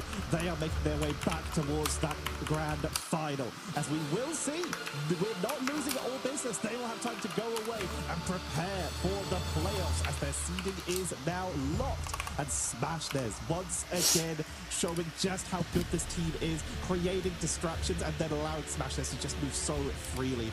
We're going to have a look at the damage output because that torch was just completely free to move the majority of that game. And yet 37,000 seems about right. A solid 60k, aka an entire Slowpoke more than Tuzi. Both of them put together did not out-damage Smashness. 45 eliminations. Almost outmatched by Lugia on the Strange, by the way, with 43. 18,777 picked up for the Strange. Janganlah, kasihan guys kalau di komen gitu. Having a little bit more damage burst output with the diamond form. Gua suka masalahnya sama anak-anak All Business sebenarnya. I feel like the compositions that they can play, the depths of which are endless. Like they had so many set plays that All Business would be like, okay, it's safe to walk forward. No, it's not. There's a torch in our flank. Wait, okay, we're all regrouped. Let's move it quickly through main, guys. Never mind, we're getting scooped up by Psionic Seduction into Adam just peeking all of us, and there's nothing we can do about it. Like it really Jahat banget. Like they had Jahat banget. On the way that Zero Tenacity wanted to play with the Brawl composition as they walked forward for that first attack of A, right, where they get the Eternal Bond, Close is able to build it, and Record... Mereka nyapa ini nih, mampir. Mana tadi? Lugia. And then we get to B. And it's just Zero Tenacity. It's so GG si Lugia mainnya. And we would be completely remiss to not talk about, you mentioned them getting set up on or being scooped by Psionic Seduction. It was also, okay, someone got taken out, let's regroup. Oh, we're still not grouped up because Knuten is a sniper on this Adam Warlock, picking people from across the map, finding the pickups before they can even move out as a group, keeping control and making it so that dia tuh Thor mainnya. a lot more freely because there's less people to Thor spot. terlalu banyak di nerf. Was an absolute menace. I need to see a Knuten versus Knuten Adam Warlocks off. That duel at sundown. Ooh, I'm about it. But no, Zero Tenacity, it feels like they came into this match knowing that a lot of what they wanted to do on some of the other maps had been given, right? That All Business would likely have gone into their scrims and said to teams, hey, can you run this composition? Because we're probably going to be going up against this team. Play these heroes like X, Y, and Z so that we can practice against it. Because obviously you're not going to scrim the team that you're going to be taking on in the tournament, right? Iya, Daki paling keren sih gameplaynya dari tadi. But we do things differently. Because they prepared, like, you just saw Puff coming out with the Storm. They prepared for the Squirrel Goal. 100% they prepared for the Squirrel Goal, going for something that is not going to be on the ground, so the Squirrel Goal is going to have more problems. But, no. Zero Tenacity just continue showing comp after comp after comp. They really do. We can ask them about some of those comps as we have our interview with Oasis coming in here. For starters, congratulations, yet another win with yet another comp. Yeah. Finally we won and didn't lose like last time. So how long have you guys been sitting on the Lunar Hawkeye? How long's that been in the kitchen for? I mean, we just do our thing, honestly. Like, our coach says where we should go, and we went it, and it works out perfectly, I think. Mostly because Knuten is just the best Hawkeye in the game. Yeah, he's Clint Barton. Like, there's no other way of saying it. That man is 100% the real life Hawkeye. We did, however, see something a little bit different, though. You tried something in the start of round 2 in that third map that did. Dari kemarin pas interview tuh yang player-player user strategisnya mukanya lucu-lucu gitu loh. Like Lugia goes, he's like the best thrower I know. Though mukanya imut-imut honestly, I don't know semua. what we were thinking. It didn't work out at all. It was kind of shit, but you know, our coach told us to go it, and in the end, like he tells me that I should jump off a bridge, I'm jumping off. Like he's my goat. I listen to him. So why do you think Triple Res, or do you think Triple Res is still just as strong as it was in the previous match, or do you feel it's actually getting out-tempered by some other compositions? I mean, it's kind of hard to say because like I feel like it's the opposite. So I feel like Triple Comp is probably the best composition in the game, but it's like if you get truly perfect with it, it should be the best. Like I just think I don't know what to say. I just think there's one weakness which I don't think I can say. I don't think my team would like if I said that weakness. Don't reveal two weaknesses. Yeah. We do not want the coach coming after us. No. But yeah, I do think it's a really strong comp. Panik. So you've mentioned your coach a couple times now. Who is that, and how long have they been with the team, and how have they impacted how you guys draft and play? Yeah, he actually does a lot. Like to be honest, he's been with us for around 3 months. He was with us even before I even joined this team. So like usually he's the one that keeps us in check when everything gets chaotic. Like when we lost yesterday, we were kind of going crazy, like should we go Hulk Namor, what should we ban the same shit? But he's the one that reminded us that the meta does change, like everything does change throughout the tournament. There will be new compositions that come out because you do want to counter the Punisher comp, because the Punisher's comp is just, I mean, it's hell to go against, honestly. It's kind of OP. So we got to see you on the Mantis, and I know that Mantis is one of your strongest, if not your strongest heroes. Getting to see as well so many of those loops coming out onto the Captain Americas. Do you have any advice that you want to give to Mantis players on how to be able to play that hero into dive situations? Yeah, you need to damage boost more, I think. Damage boost, terus optimalin. I mean, it's really weird, honestly. Like you just have to kalau don't get grabbed. But that's kind of the big thing. I got grabbed a lot, especially within scrims. Salfok giginya putih banget. I would just walk straight ahead, like I did in season 0, and I would get grabbed in one shot. And my team, they sit there quietly, but I know they're judging me, for example. So that's kind of the big thing. Don't get grabbed. All right, and the final question is, you're moving on once again to those finals of this group. Do you have any message for your opponents, for your team, and for the audience who are watching you? I don't know. I really just want to win. Like Tanuki was talking a lot of shit in DMs. Like he we had a player with like 15 FPS. His PC broke down and everything. Like everything was just going to shit. And Wait, I Tanuki feel like we judged a little bit too much on. Tanuki itu dari tim mana ya? Gue lupa deh. Gue I still think gue they have a good tahu shot. Tanukinya tapi gue lupa dari Well, player thank you so dari much for tim mana. joining us, Oasis. Give our best to the rest of the team. Congratulations on the win. We'll let you get back to the rest of your day. Thank you so much.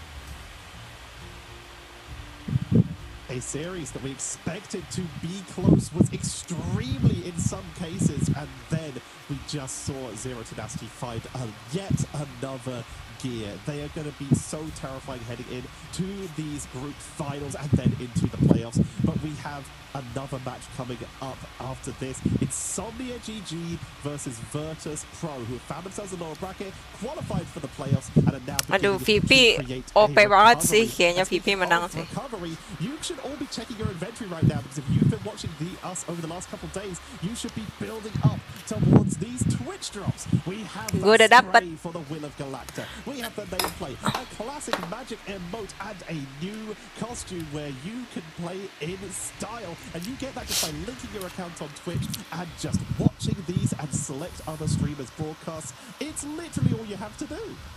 Yeah, it's very easy to be able to do, but this next match is going to be anything but. Given how close Insomnia have been able to take some really strong teams, like their match yesterday against Rad, when the distance, I really thought you were casting, and I'm sure you believe so too. When we went to Symbiotic Surface, for sure we were getting locked down into a map number 3. It was so close. Insomnia are another one of those teams where they just pull out the surprise stuff when we least expect it. Even with a sub coming in for that matchup, they brought it that close. Let's see if they're going to be able to repeat that success versus Virtus Pro and take it even further. But first, we have a break so those players can get set up. Don't go anywhere. We're heading into Insomnia versus Virtus Pro after this.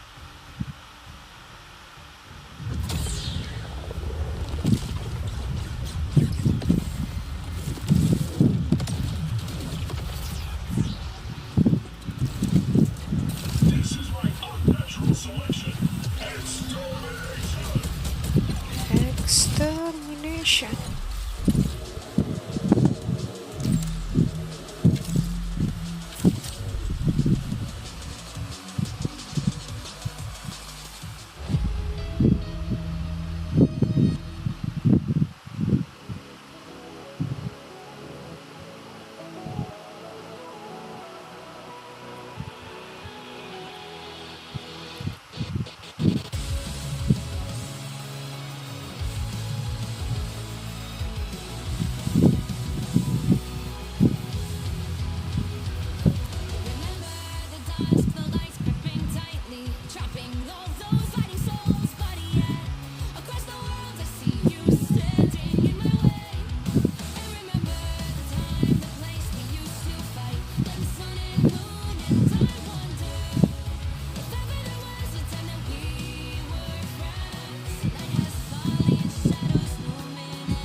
Bentar ya.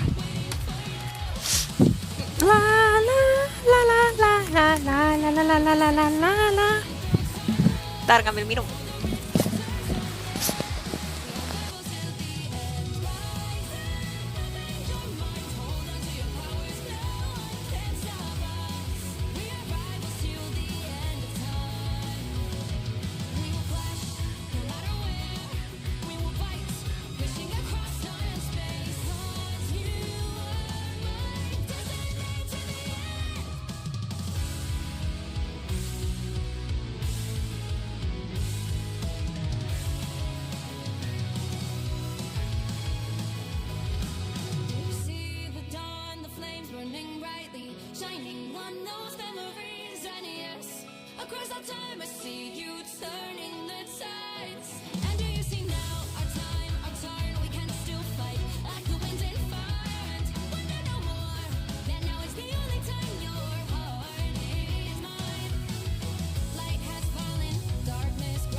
Show me that you are still the only one that matters for me.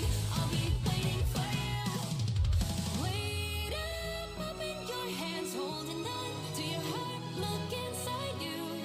Can you feel it? The sparks in you. Add it up, unleash it up. Wake up, open your eyes, raising distance, smashing through time walls. Before the rift splinters yet again, we are rivals till the end. And rise up, open your mind, hold on to your powers. No one can stop us.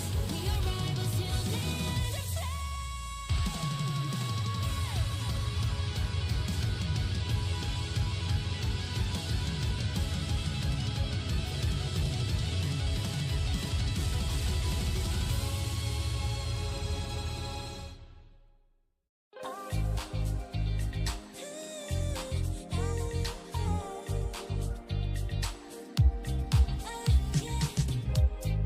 한껏 높이 날아올라 눈부어진 밤하늘을 가로질러 Oh yeah, oh yeah 필요할 때 내가 널 지켜줄게 간절히 바라면 이루어지는 마법인 거야 분명한 소리 들려 여기서 날 찾으면 달빛이 날 비춰와 시작해야 let's go 어둡고 흘러는 우주 따뜻한 눈으로 감싸나 숨결 신비롭게 녹아내릴 거야 좀 더 기다려 I'll be there 쓰러지지 마 끝까지 일어나야 해 어딜 가든지 극복해 힘은 너에게 있는 걸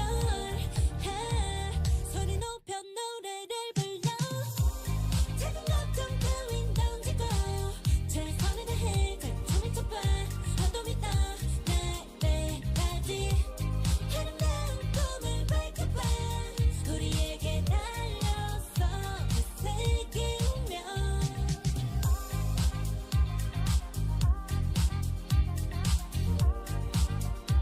어둠이 떠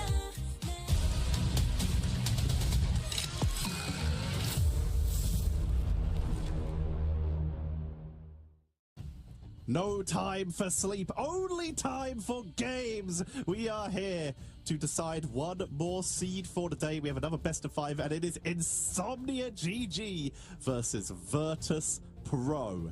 The Legends find themselves in the lower bracket, and now they're competing for that slightly higher seed and that finals in their group. Yes, they got knocked to the lower bracket by Rad a little bit earlier in week number 1 and came back immediately with a vengeance. We were thinking, okay, is this the season that Virtus Pro don't look as unstoppable as they were? Were Rad finally the immovable object that they met? No, they absolutely demolished with a 2-0 performance against Young Kanda. And going into this matchup, I feel like, again, we're definitely going to be seeing their domination, a map type which before has been a sticking point to criticism of this team, given that it is the map type that they've dropped the most amount of maps on, has improved significantly since they started picking up the res composition with the Cloak and Dagger in it. Virtus Pro, though, they have shown that they can stumble. They are not that immortal team that we've seen up to now. They've technically still not lost a tournament ever, but there is a team that has thrown off so many teams going through this stage in the groups, and it is Insomnia GG. They have pulled out some of the wildest stuff, some of the best cap with Passimo, who will not be joining in for this game, as we have Sentinel joining in their stead, who put on some of the wildest stuff, along with Demon, who lived up to their name when they were struggling in yesterday's games. They decided, what if we just made a Canadian missile and launched it to try and turn around their series versus Rad, and they nearly took it. Yeah, Take Me Down to the Bowl game, Take Me Down to Symbiotic Surface was the game that Rad were finding themselves having to play up against us. This was absolutely insane. Sentinel, there was a little bit of concern, you know, coming in with a substitute. Is that synergy going to be there? Absolutely. Symbiotic Surface, Demon, like you said, was an animal unleashed on that Wolverine, getting so many connections with the fastball special. They put on such a great performance, trying to hold on defenses and trying to rush in.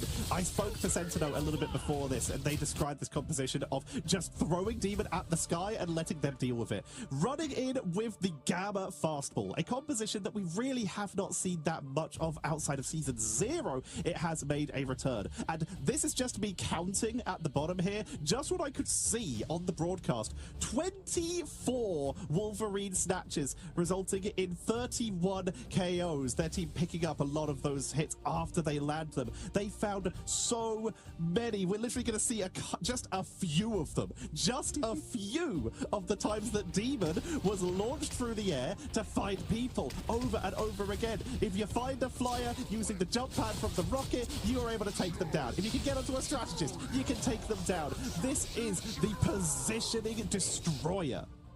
Yeah, and I mean, what was even more impressive as well was the fact that Rad were running both the Invis Women and the Magneto, 2 players and heroes that not only counterplay the Wolverine grab attacks, Wow. but Virtus Pro are a team Virtus make that foto has asli. struck fear into the hearts of many and also inspired many into coming into the scene. So often when we talk to players, we say, who inspires you the most? Which person do you look up to in your role? A lot of the time, in fact, for the most part, it is a player on Virtus Pro's roster who is the answer. And they've gone back to the drawing board. They were motivated by that defeat against esports, and they improved. They've started picking up new compositions. VP sportif gede sih. Biasanya mereka juga bagus buat main. Devastating degree, as though that matchup against Caps was closer, I think, than some imagined it to be. Getting the one-sided cloak and dagger in the draft ban was a masterful stroke of manipulation. They have taken control so fast. They used to go under Team Cats in MRC Season 0, and then very shortly afterwards were picked up by Virtus Pro and have never really let go of that title since. They have lost a series last week. That's when it happened. We found it. We found the series. And now they're looking at the potential of losing their first tournament, but they're already recovering. They're already building back up. That healing factor is active, and we are getting ready to head into our game number 1. Can Insomnia GG pull off the second defeat of Virtus Pro, or will the Kings claim their throne and head on to those group finals? Mana judinya? Judinya belum muncul.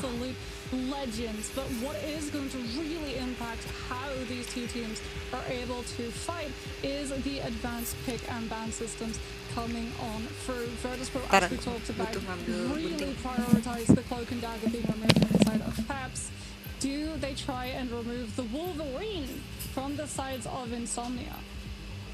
Taking away anything from Insomnia is a risk, because Demon does still have options like Hela, Star-Lord, Punisher, and the Human Torch, which has been so devastating throughout these games. So far, these teams are potentially giving up Magneto, but it's not prioritized. They let Magneto go in exchange for the Loki. That is wild if you looked at some of the other team drafts, where the second that the Master of Magnetism appears, they are scooped up.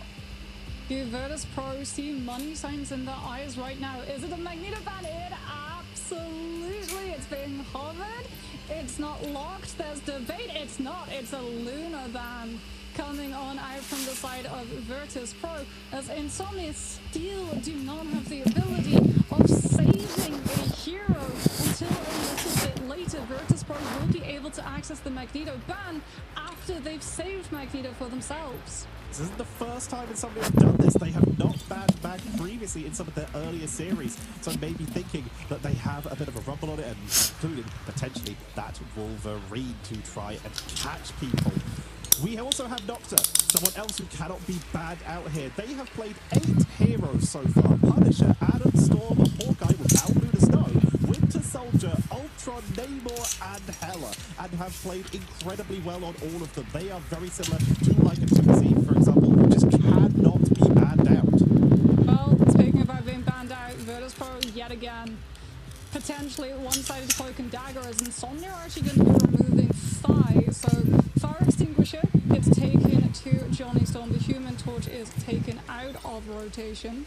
Virtus Pro take out the cloak and dagger for the side of Insomnia, likely going to ada into a save of their own. player Paladin. One-sided their cape advantage, and that's going to mean that their break points, their time to get these picks, is enak banget tuh. significantly shorter in comparison to what Insomnia have to slog through instead.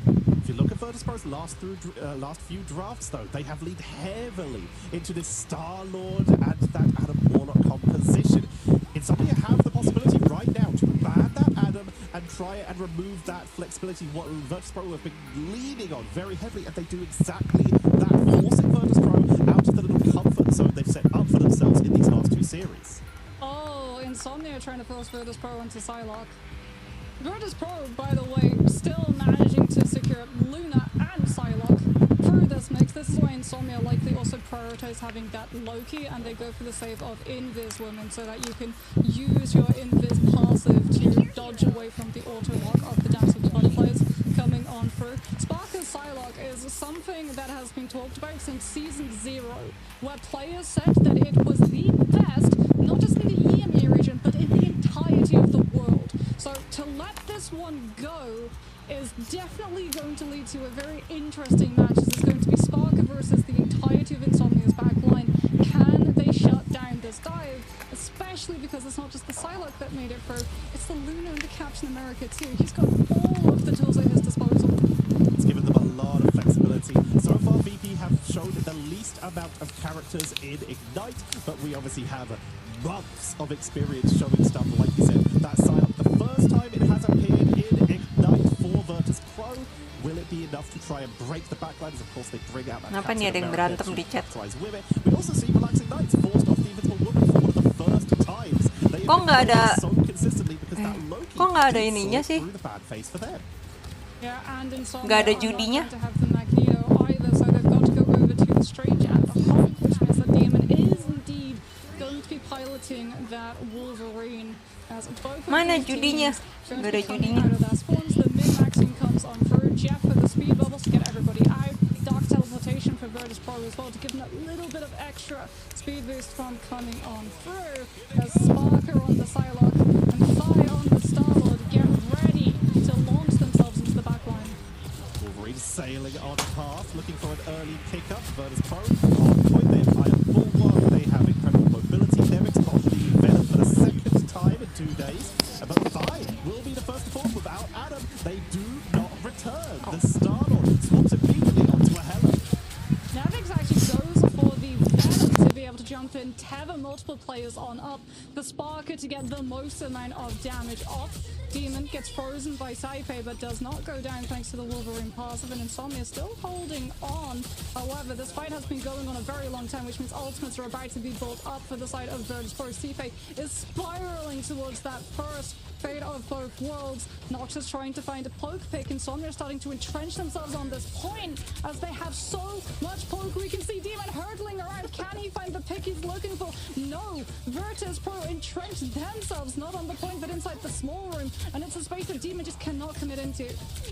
We already mentioned, we see Saint Tabo. They try to target up into the skybox to look to see if anyone is up there so they get the good angles for the site. Lurkin taken out as Drindro showing this one-sided cloak and dagger composition. Dancing the butterfly into the backline, and we're starting to see the positioning taken by Virtus.pro, finding the Karmic Revival and sending on through for another counter pickup to remove the Adam, but they were able to revive themselves with the Cocoon to keep this as a 6v6. Nevix has moved up to the big clobbering time for the lockdown to look for the turnaround. Everyone's going to get locked down with the counter. Mereka main Adam tapi nggak main Mantis. Push on in, and somebody can try and take this. If the meteor can land, they can turn around, but it is completely blocked out. And the Goddess of Death is still going because Di ban kah? capability, but it also absorbed all of the damage that could be bringing out Phi's ultimate early. Spark is able to get a late take onto the Invis Woman. Insomnia Enggak. one of the strategists are slowly falling apart as Virtus.pro are able to sustain through the fight and finally stabilize. But Insomnia, having been able to buy themselves that first cap, how long that fight actually ended up being, has bought themselves a whole 76% of the point. And the composition, the job is done. Away goes the res composition. Now we're on damage burst. There is no reason for them to try and pick people to go in for long, drawn-out fights. They just need to win one, maybe two. So it's all about pushing in and creating openings. As such, Demon onto that torch. to push on in. They've got Nocta to try and snipe people on the backline with that Ultron as they push on in. Sparker, though, is doing so much work, making it very hard for Sentinel to really find an opening as they're getting focused down so much. But Sparker will be the one to fall as Demon pushes on in. That's huge. Virtus.pro was relying on the Psylocke keeping Insomnia's backline in check. Now it has to be an eternal bond because Virtus.pro can't afford the point to flip. Nocta counterplays it with the Rage of Ultron coming on through, but the Terror Kick from Dredro is going to make sure that Insomnia don't have the confidence to push further forward. Forever is chasing so Agamotto. to come through the Eye of Agamotto. Dredro is not able to dark teleport out of it in time. Gets caught in the phase change, but Fire's got us up depth, catches two. Insomnia now only relying on the Rage of Ultron, and that's not going to be enough. Sparker gets the go-ahead to go on with the Dance of the Butterflies, and after that one, Insomnia falls silent. Vi just saved their team that fight. Relaxing Knights getting a stolen ultimate onto that Eternal Bond, setting themselves up for what looks Kalau nggak ada like a judinya ya, one-sided gue fight. pengen menjudi untuk Virtus. Lurkin and Relaxing Knights sitting together, and they are picked up fast enough to allow Virtus.pro to hold the point. Insomnia, they portal in, they get a very quick pickup onto Fi, and they push on in. 90% for Virtus.pro, but if Insomnia can clean this out, they might be able to take this round one of game one. That portal is keeping the reinforcements coming. The Loki Firing Squad up on the high ground is pushing on in. They're trying to keep the pressure onto the thing. I mean, everyone from Virtus.pro is just forced into the small room. They've got to break past the torch that's laying the gauntlet down with the continuous back pressure. Nocta's even back over to the magic so that he can try and utilize things like those portals and the dashes to maneuver himself around the point without getting picked in exchange. Dredro, though, was able to build up the Eternal Bond. Virtus.pro bide their time, build the win condition, and out they come with the Eternal Bond, paving the way onto Point Bay Flood with the managing to catch so many players on the side of Insomnia, and that is the Sayang banget, wasted banget ultinya. But we said that we think that this might be closer when you look at these two teams, when you look at the past performances, than a 3-0 scoreline, and it absolutely feels like Insomnia are in control of some of these fights. They're looking incredibly strong at the opening. It came down to ultimate economy, having the reinforcements coming in with the clobbering time, setting up, preventing any of the strategists from getting any of that healing output. Virtus.pro controlled that final fight even without having to strange in, which they do have available. As a reminder, it was not bad against them. They just have chosen not to do it. Instead, just going for quick reinforcements, like Fire swapping over to that Star-Lord instead of the Hela, just so they can get back to the point faster. The exact reason why Nocta swapped over to the Magic, but being sent to the Thing, massively reduced their mobility, and they were picked off. Fire as well on the Star-Lord is going to be much harder to lock down than the Hela. As we saw that portal fully directed on the Hela's location before Virtus.pro were able to get any form of feel. Fire was just gone. Plus, he's going to have Galactic Legend and Insomnia banned out of the Magneto, and the Emma have no ultimate that can be used to absorb it nor sustain it. As right now, they don't have a single strategist ultimate, so out comes Pyro Prison trying to buy themselves the delay. Ketinggian. Your M catches them. Gue baru tahu meteornya tuh ternyata bisa ditembus gitu. Before we even start the brawl for the point, and that means that Sparker doesn't have to worry about the Loki AoE healing everyone back to full for his ultimate. Dance of the Butterflies comes on through, and off of that, Insomnia should be losing this first fight. You can see the incredible chase potential of that Psylocke running off down to the Venom and making sure that they do not get onto the point. And this time Virtus.pro take extremely early control. We're seeing Insomnia, they are adjusting. Sentinel, they are moving on to that Captain America, inspired by Passover, who saved their team so many times with this maximum sustain onto the objective, and now giving them some backline dive potential to keep the pressure on. They are Supernova, Eye of Agamotto, Rage Bolt on Invisible Boundary, and almost having that God of Mischief. Everything is available for Insomnia. How many resources do they burn to flip this? Eye of Agamotto potentially forever doesn't want to use it against the Vanguard, so he needs the backline, but he's being bodyguarded out of it by Nevix on the Thing. Demon comes on through with the Supernova, and Eye of Agamotto finds its target, but a beautiful Terror Kick from Dredro actually manages to pick the Strange before Maelstrom can find the picks against Virtus.pro instead. Eternal Bond comes on through. Back in we go with Sparker's POV, catching both of the backline strategists, combined with Nevix's power off of just the Thing's fists. Insomnia are driven all the way back to spawn.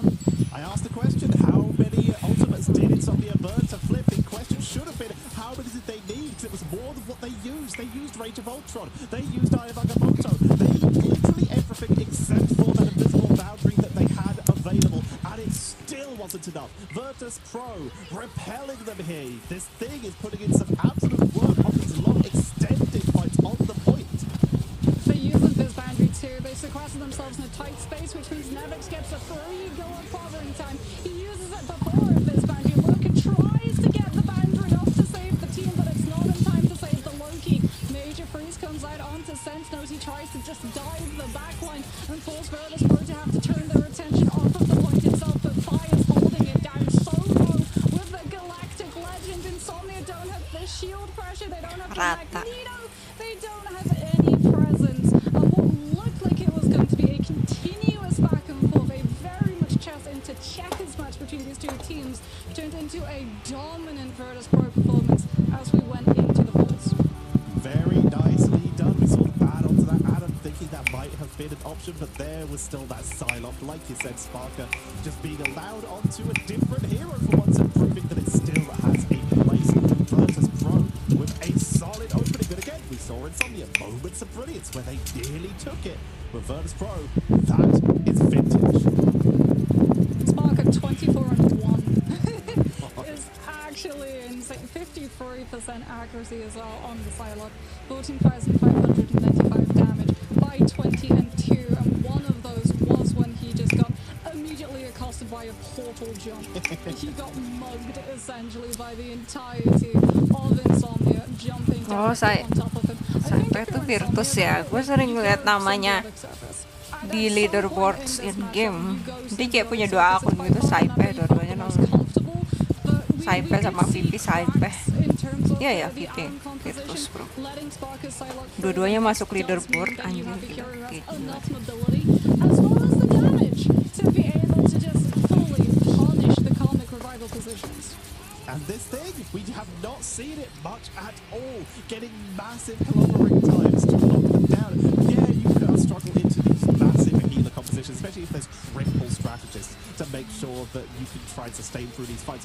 They can't heal if they're being in the process of being knocked around by the thing. Nevix adjusting the composition, even though they had the Strange available, which we've been seeing so consistently. They decide against it, even though they had a Venom potential for themselves. They did lock it earlier. They swap over to the thing because they know it's what they needed to just keep people in place, and it worked. Wow, chef's kiss beautifully. Not just that, not just about keeping people in place in the terms of Insomnia's team, it also kept Sparker up. Damage reduction is attached to the Thing's jumps, and we got to see a lot of the time when Sparker was going for the dance of the butterflies, which can sometimes leave the Psylocke vulnerable as you come out of that ultimate, because a lot of the time when you're setting up your dance of the butterflies, you have to use your dashes, your 2 dashes to get into position to be able to use them, and you might not have them back on cooldown after the ultimate ends, which then leaves you vulnerable to being picked. But no, they played perfectly, the Thing essentially being a dive target, no matter the fact that he is as solid as a rock. But we'll see if VP have as solid a performance in map number 2 after this break.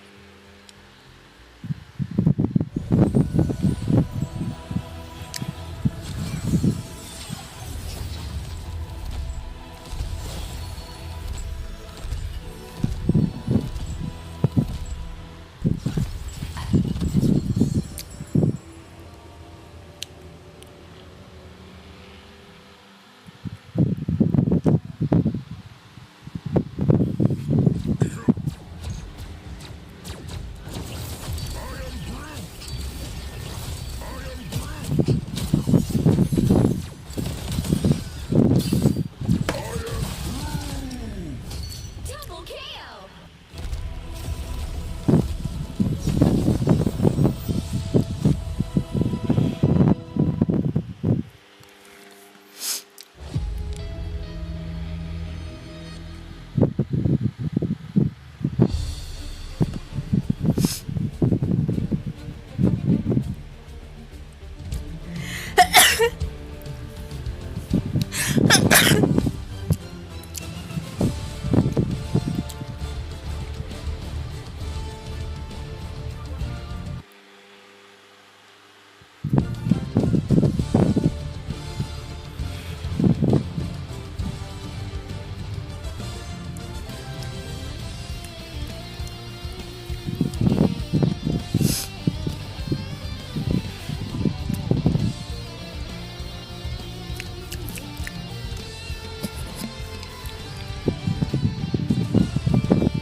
We are back with our game number 2 coming up. Virtus Pro sent down into the lower bracket, but have seemingly become the waking giant as they have been stomping their way through. A couple teams have given them a little bit of trouble on the way, but no one has yet been able to set up an effective roadblock. No one has yet been able to set up effective bans against this team too, because like you and I, we were discussing it in the 5 minutes of downtime. Like, how do you even approach banning a team like Virtus Pro, where they have so much experience in the esports scene already, and so many regard them as having the best of a certain hero multiple times in that same role? So it's like, okay, we banned out the Punisher, we banned out the Torch, we banned out the Hela. Well, they've still got Psylocke, and Sparker's Psylocke proved that it is still the best in the entire world. Oh, they've been picking out a Warlock literally every game, and Spark's been playing very well on it. Well, that's obvious. It's literally happened almost every game. Let's ban it away. No, that was a mercy. You will see the Psylocke come in, and you will have a rough time. Always in the background, finding the Karmic Revival when it came out to literally immediately get a huge amount of damage and a quick blow up onto Adam themselves. This is the fear that Virtus Pro can instill in anyone they go up against. As we're starting off, heading in, will we see Insomnia adjust their draft as they are heading to their favorite symbiotic surface?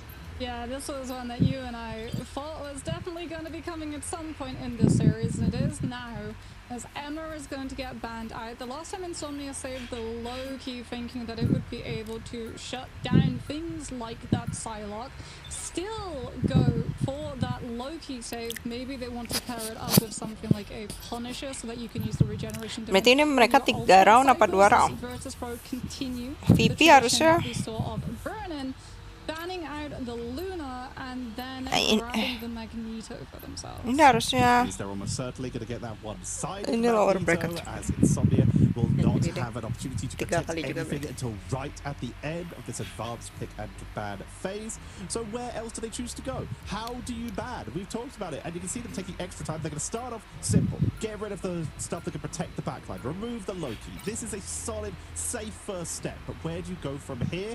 Could we see one-sided cloak? Do they ban it out finally to prevent that Terror Cave? Surely. No, it's still Fire's Torch. Virtus Pro are going to get one-sided cloak and dagger again. If Insomnia lock the Torch, Virtus Pro are immediately going to be saving the cloak and dagger yet again. Run it back, apparently, says Insomnia. Let's just do that again and see if it works better this time, as we will see Virtus Pro looking for the very, at this point, standard. How times have changed since last week. The cloak and dagger getting protected in this second protect spot. Insomnia, it comes down to 1 ban and 1 protect. This is when you make something matter. Do you mirror again and ban Adam for a second time? They look at Luna, which means Yeah, but that lets Psy. slightly weaken through the Psylocke, but it's still good. Yeah, that lets Psy through. I was going to say they've only got 1 ban slot left because they go after Fire's Torch, which means that they go for the Luna, not the Psylocke, as they will be able to save the Magneto at least. So if Virtus Pro do decide to run a Punisher on this map, he is potentially going to get shut down if the Meteor and reaction check is paused, as Invis is going to be the last ban coming on through. So we're not going to be having one of those lineups coming on out for Insomnia. This is going to force them onto a really rough backline. It's going to be low-key, but they're probably going to have to go for a triple strategist lineup at some point, because they don't get Invis and they don't get Cloak and Dagger and they don't get Luna, which means that Loki's going to have to, well, 1, copy Tritra's ultimate, and 2, Loki Mantis is not going to be enough to sustain your entire team. Let's talk about their composition from last time, from their match versus Rad Esports. How did they adjust it? They did run this Adam. They ran whatever strategist they could get. In one case, it was the Invisible Woman. In another case, they tried it with a Cloak and Dagger of their own. But then their last strategist for Lurkin was Rocket, using those extra revives and consistent jump packs to keep that Wolverine flying through the air. But running this into Virtus Pro, who have been given their Psylocke, Rocket is a little bit squishier if they're not near their team and could get blown up extremely quickly. Not just that, Sparker is going to be perma-scouting the area, which means that that BRV station is going to be permanently found out if Lurkin's not able to place it. And indeed, it is going to be the Mantis, Loki, Adam coming on through from the side of Insomnia. Sentinel sets up a portal. They're going to be looking to try and grab one person, but Virtus Pro. See the animation? Everyone stacks on up to be able to care for each other. Can Demon find a grab? No, he can't. Virtus Pro have already fully abandoned high ground and fall back to point itself, which means that Nocta should be getting a lot of poke pressure, but Fi gets bubbled with the bulwark in to be able to counterplay, and Insomnia are forced to drop instead. Virtus Pro, they are playing a lot of retreat play here, giving up a lot of percentage, but that's because they want to make sure that they have the right angle and the right timing with that iron ball over the blast barrage. There is a demon pickup, trying to focus onto Finzi, but with that light cloak, it's almost enough to keep them topped up, but Lurkin will get the finishing blow. Nevix is taking it out, and Insomnia, they show Diamond Wolverine ngeselin anjir. they are able to take down Kemarin Virtus Pro, kan re-put it, and mereka Nevix main is juga well ya out. Insomnia sama Time to go the thing in wait, lawan siapa sih kemarin ya? Insomnia FlyQuest. Gue lupa lawan siapa. Kayaknya FlyQuest. A little bit scarier than Flight of the Bumblebee, if you ask me, as Lurkin is still on this Mantis rather than that rocket, so we're not going to be getting the continuous super jumps for Demon. However, this Wolverine can still look for the grabs onto Finzies. Supe is actually on the invis woman right now, having the counter grab, of course, physics to try and stop any shenanigans of Vanguard getting nabbed out early. It's going to be Galactic Legend with the bullet from the Magneto, already forcing out both the Soul Bond and the Regeneration Domain. Tipis. A little bit too far away from the Loki doppelganger side and was forced to invest the Soul Link to make sure he survives. Finishingnya bagus banget. Gets an absolute smorgasbord of targets with the dance of the Nice butterflies. follow up. Both of the revivers have taken it down. They will come back though as Nocta brings themselves back through that cocoon, bringing the Karmic Revival to keep this push from Insomnia going. Making their way back Nice in try, the nice Eternal Bond for the turnaround. Dredro is in the backline and they have turned to duel them. Do not let them get away with this retreat, but a retreat up to the high ground. Nggak nginiin gacha judi lagi. Judinya nggak ada. Finzi's able to pick out Lurkin as well. Sentinel is going to go over to the group, as we're now going to see them try and use things like these walls to give them that space to not go down to the poke, potentially take an off-angle play without getting instantly jumped upon by a Star-Lord, by a Psylocke, as Demon is pushed back yet again, quite literally, by the Force Physics coming on through from Saipe. Last Stand is in play for the Wolverine, as is Invis Branches. We're going to see the rock, paper, scissors matchup between the Strategist and the Duelist to see if they can grab them out of that space. Strangling Prison grabs them in an entirely different way, and the Meteor M from Forever scoops out Sparker. This time they're all right next to that regeneration. Susah banget ya ditembus ya kalau main Adam. And it's just back and forth between these teams. Insomnia. Adam juga support. You can't pick up the thing, but percentage damage is percentage damage. Don't matter who you are. As we see Insomnia pushing on in. You mentioned flying the Bumblebees. It's Wolverine, so it's flying the Bumblebees. Sparker is about to be dancing to that tune as well. We've got Dance of the Butterflies coming on out for the Duelist on the side of Virtus Pro. Insomnia, though, it will be at the start of the fight. They've got enough bodies stacked.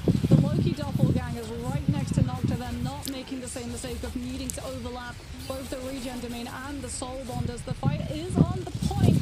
Nocta drops to be with the team. Terrorkit comes on through, but the Atom is able to avoid it. Spark is still holding on. He's waiting for those resources to be burned before he takes center stage. The first resource is burned. Everything else is still a little bit further away. On the cooldown being Sparker. They have the trigger. It's Soul Bond available. Regeneration Domain is, and that will shut this down. But now Sparker burning yet another resource. Can start to get to the backline. Dredro coming in with that internal bond. Forces them into the doorway. Meaning this is a very grouped up area where Relaxing Dice will get taken down. Immediate Karmic Revival. But reinforcements come in from Virtus Pro to make sure that they have everyone on the board. Nevix got trapped in there by the group walls for so long and still got out. Dragon in prison onto the backline. The Guardian Barrier says absolutely not. Oh my goodness, Virtus Pro are able to turn it around. The two strategists both got grabbed up by the Strangling Prison, but the Guardian Barrier heal AoE from Saipe keeps them in the fight, and then Nevix on the thing just gets to punch. Ding ding, round 2. Insomnia gets sent back and have to find another way to reapproach. That, however, is Finzi on the Strange. The teleport recontest has been burned from the time bank, and Insomnia do have their favorite ultimate to use too. The last time from the Wolverine. Spy sets up, forces out Insomnia to back all the way up. They're going to have to go for a hard contest of this high ground, which is exactly what Virtus Pro are waiting. Finzi's waiting. Woo! Dapat semua. Agamotto against the entire Gila. Oh, Team White, Noxa and Lurkin, they are not going to cocoon. They will head right back to spawn. Not wanting to deal with that. Finzi not on the max, so they don't have that extra Iron Bulwark for Phi, and they do not need it. You don't need to protect your team if your opponent's team is in their spawn again. But they're going to try and portal past, realizing they might have a quick timing here, choosing to fight on the high ground instead of being sieged upon. They choose to take the duel, pushing on in. Final stab, Galactic Legend for the turnaround, though eaten by the media and into the backline. Snipes at Retro. That's a big pickup.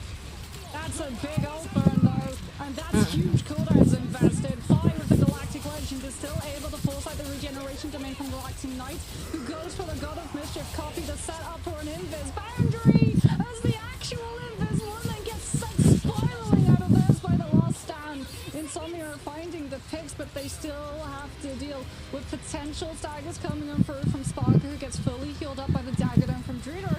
Virtus Pro can throw themselves onto point. Terror Kid comes on through. Sparker tries to dance around them, but the sedation comes out from Lurkin. The Psylocke isn't able to tap, but Phi absolutely is. And Druidor with the Eternal Bomb is able to fully invade Insomnia's space. Sentinel comes on through with the Eye of Agamotto. Nevix tries to shut down the pressure with the Yancey Street charge into clobbering time, keeping them snared on up into the dance of the Kukun. It looked like Insomnia will finally the turnaround. Oh. Virtus Pro have the answer. They shut the Comic Revival down. Parker has so much map awareness, always where they need to be, cleaning them off the board. But Insomnia, they did get Hexa. back against the double, holding on with everything they can. They hit point number 2, and Virtus Pro, they look like they had Tapi that kesat fight on down. lock. Gila. Insomnia, it was the objective where the distraction was happening. While Adam is pulling so much attention, it is Demon living up to their name, cleaning up, and they push on in. Insomnia, they refuse to give up. They are admirable for that, and they might be admirable for getting the triple cap here as they push on in. Beginning to think that Demon might need an exorcism to be fully ousted. He's got the fastball, he's trying to find the grab, but he doesn't match you off of the force physics coming on through from Saipe. Momentum is stunted by the Galactic Legend coming on through from the side of Phi. The Sparker is on the right side away. Ooh. Ooh! The Ooh. CZ shuts down the dance of the butterflies, and Virtus Pro Ka-cancel. with base abilities alone to send Insomnia back. Demon has swapped over to the Punisher. They decided that they are done with Tapi that. cepat banget ngisinya With udah. the thing out here, such a massive 93 hitbox, lagi. and of course that flying Star-Lord. They choose to try and take them out, but Insomnia getting completely zoned out by Virtus Pro. Who hold the doorway, kena. take it out, Lurkin. Forever gets Cyber though. They're trying to even this up with Lucky Knights with the clone moving on in, pushing him with the Eternal Bond. But Sparker is on the flank, looking for the interrupts, just dueling out Nocta, keeping them out of this fight. As overtime is ticking down, this distraction is buying so much time for VP. Yeah, it's also stopping Nocta from getting set up for Comic Revival, which needs the meters to be able to connect onto the bodies. Sparker was taken CC'd out of the ultimate, so has a backup almost immediately, but Nocta has the Soul Bomb, and Demon has the final judgment.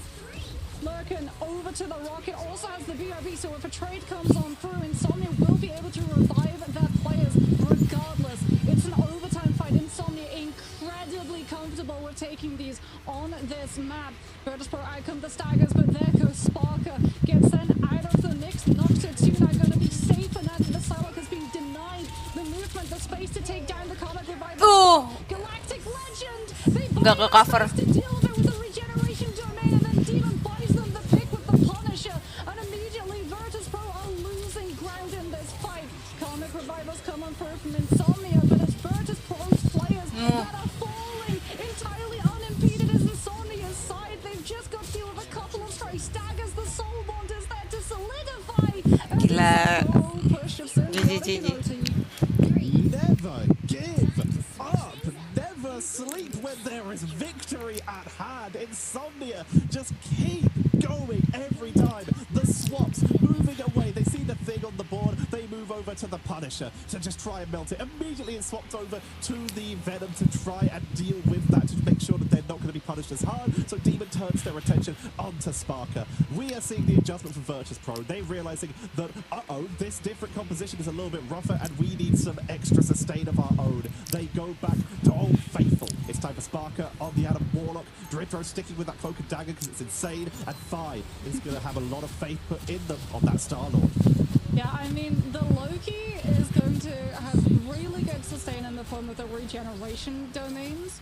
However, the 12-second cycle of Terrorcade from Drudro is definitely going to give Virtus Pro the edge in terms of damage that Phi can do with the burst down. So the entrances to these fights, the Star-Lord with the barrage into the bubble coming on through from Finzi's Bulwark, that's going to be something that Insomnia are going to have to watch out for, especially because that AoE damage instantaneously breaks every single Loki doppelganger if Relaxing Knight stacks them a little bit too close. Gonna have to stay split up right now. They've got the Loki firing squad up on the high ground to break that so they can get the initial angle. We are seeing Nemix dropping the portal, and they have a counter portal forcing the shutdown. Nicely done. Not going for a trap, let's just drop overwhelming damage and prevent that from coming in, and that is going to slow down Virtus Pro a lot. Yeah, Virtus Pro weren't actually planning on walking out of that portal though. They had the Mantis and the Widow. And the Terrorcade coming on through. They were trying to find a one-shot onto one of the players from Insomnia, but Insomnia have double shield, so the Widow's not able to find a hole in the wall. There's Phi now back over to the Star-Lord, who's going to be trying to find an engagement, an entrance for the team, slowly chipping down some of these resources. However, that's really Dagger Dome investment inside of Drudor, trying to build up this burst Eternal Bomb to have that immediate instantaneous out sustainability in comparison to the other side. A huge barrage comes on through from Phi, buys almost 50% of the ultimate with all of the damage boost that will stack on top of that Star-Lord. And unfortunately for Insomnia, they have no choice but to give the space. Demon has to go over to the turret just to try and hold the ground down. They dropped a lot of damage. That did force a little bit of a backup out of Virtus Pro as Dredro, Sipper, and Sparker are all taken down. Insomnia, they are buying every extra second here to make sure that even if there is a triple cap, they can at least try and contest it, as they, of course, had an empty time bank at the end of that first round. Virtus Pro, they will back up, they will regroup, and they're starting to build that ultimate count. Blaster Barrage has been setting up a good set of damage. Now try and set up for a Galactic Legend. Finzi's already got Meteor, and Insomnia don't want to stop the fight until Forever has the match, especially because it's going to come down to the Cloak and Daggers. Both of these teams will have the Hyperburst ultimate ready to go. Galactic Legend for Virtus Pro is going to kick things off. There goes the Meteor, and Phi utilizes the right click and just dodges out of it with the Stellar Shift. The same cannot be said for Saipe. Saipe goes down, and Final Judgment from Demon is already clearing the space as they try to come on through with the Meteor shutdown, but no, Demon survives. Comical Final coming out from Sparker, though. They've chosen to keep this fight going. Pushing on in, Eternal Bond for the setup from the Relaxing Knights clone. The push on in, Demon was set up on the high ground, and they are wrapped around here. Frenzied arrival from Limits to the Blaster Barrage, but the Eternal Bond keeping everyone topped up. Regeneration domain for them to retreat into as they push on. Forever's dropping extremely low. I am on the mono for the counter in the doorway. It is an empty room because everyone who's in it is deceased. That was an insane Eye of Agamotto from Sentinel, and off of the back of that one, Virtus Pro are in shambles. They've got to make sure that they get back to be able to regroup in time. 1 minute left. Phi's going to have the Galactic Legend, but that's all Virtus Pro have to play around with right now. They can buy themselves the poke to be able to build up an Eternal Bond, but that's sacrificing seconds that they can't afford. Sparker needs to be able to have the Karmic Revival to be able to match, as they've not been able to pick up a single tick. Insomnia can play around the point percentage, force Virtus Pro into overcommitting in this last fight, and then come back in with the last better hurrah. Lurkin has that Cosmic Yard amplifier. The BRB is set around the corner. Once again, in comes Nemix to try and create an opening fight. Has Galactic Legend Blaster Barrage for a setup as they put the pressure onto Forever. The BRB will bring them back, so it's still a 5v4 as Cypher was taken down. Here comes the Cosmic Yard Amplifier for maximum damage as Furnace Pro are ticking down one by one. Insomnia, no sleep till playoffs. They clean out Furnace Pro. There's no Strange to Portal. There's 4 seconds left. Venom's giving everything, but they're all that's left. And Venom is slain on Clintar. Karmic Revival to touch the point, to bring Venom back, to try and delay Insomnia will match him through with the Meteor Amp to buy time. It does not take down 5. Gila ya, bisa banget ya nahan di atas. Padahal mereka di atas semua gitu anjir. They're trying to go back in. Vinci getting healed up, but that's gonna be what's gonna max ignite with the clone onto that eternal bond. Dive by Sentinel into the backline. Demon is down. The Vertus Pro are relentless. They've got a sliver left, but they're running out of bodies. But the reinforcements are coming so fast.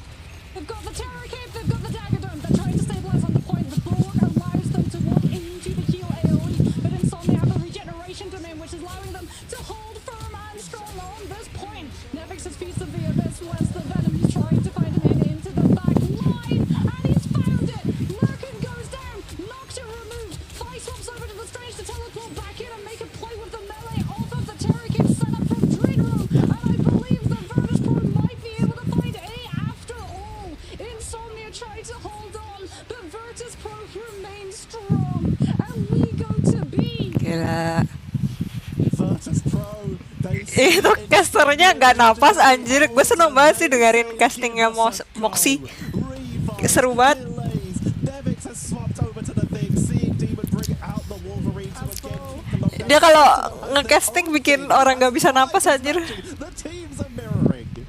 The teams are mirroring, and we're about to see batter Dengerin dia Cosmic fast. yang jadi caster. Yeah, there it is. That's the confirmation. Sentinel's waiting for the wall to break. We launched the Wolverine. We're in the air. We're trying to find anything that we can. No, we don't manage to grab it, but we do get into position to use last stand as Zero with the Eternal Bond is making sure that they are out of the way of the Wolverine as far from them as they possibly can to keep that ultimate going. Mati. Terror Cape actually removes Demon from the fight entirely as Solar Resurgence comes out from Cypher, just trying to give Virtus Pro the stability in this fight. They know with how long it took to grab A, they can't get slowed down a single time. Not to masih take ada down Cypher, pasif. and that's going to signal Virtus Pro pulling back. They cannot afford to get staggered. We've seen that Gamma fastball, the Cosmic fastball's coming out, but not yet able to find the targets. It's just the sustain from Insomnia where they're able to duel out. They're still on this rocket with these heavy multiple bodies in the front line, using that big repair mode and that, of course, Battle Rebirth beacon to stay in the fight. The majestic Demon flying through the air. Vi forced to retreat as they were the one who was caught out. Will get back to their team for the sustained clobbering times available for both sides. Yeah, Insomnia though have the high ground. They've got 3 lanes to play their players on in anticipation of that clobbering time, which they thought was coming out. That's an early soul bomb from Nocta. They might pay for it. It's still going to be hold on, but it forced the regeneration domain on the end of Insomnia, and that now down those precious resources when this fight goes further. Driver with the Eternal Bond's going to be able to continue the aggression from Virtus Pro's side. Nevix gets stunned. Pusing banget ya main Wolverine. To be enough as Insomnia are still able to find the picks, disengaging back into the small room. Sparker has to try and stabilize the team with the Karmic Revival Forever's Dia ngapain mau ulti tanknya? but the Cosmic Yawn Amplifier from Insomnia's end matches Witch with the Soul Resurgence, and it's a matter of inches. Everyone's grouped up. Ooh. Vinci finds relaxing nights while they were in that extra healing, but they're brought back with the Karmic Revival from Nocta, who saved theirs for a little bit longer. Forever is back. There's a stadium.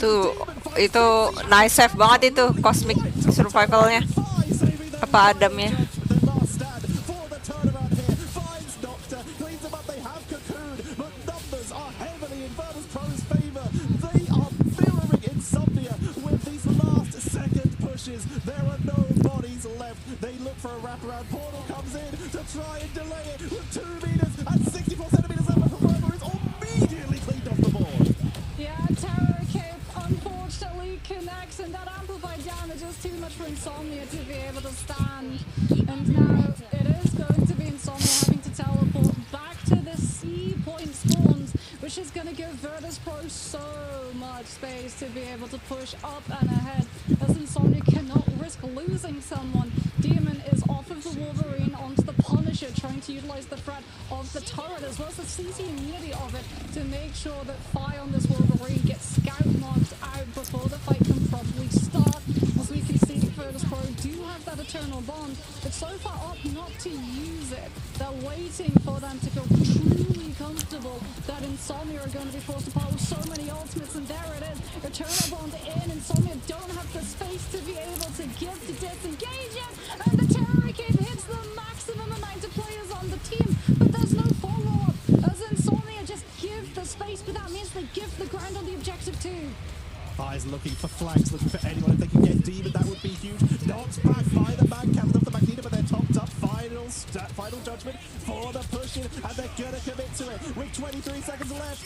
Final judgment on the push. Meteor Rim into the regeneration domain. Doctor is picked up, but it will revive. They've got 93% onto that Karmic Revival. Sparker has theirs and has to drop it because that final judgment did so much value. Pushing on in. Sensi takes out 5, but then brought back with the revive. Forever Meteor M takes out no one. It was a clone. As Sentinel takes out Nevix once again. Their second elimination of this fight. Simmons brought back thanks to the Cocoon and Virtus Pro. They're running out of members. Ah! It's not enough. Insomnia even up the score.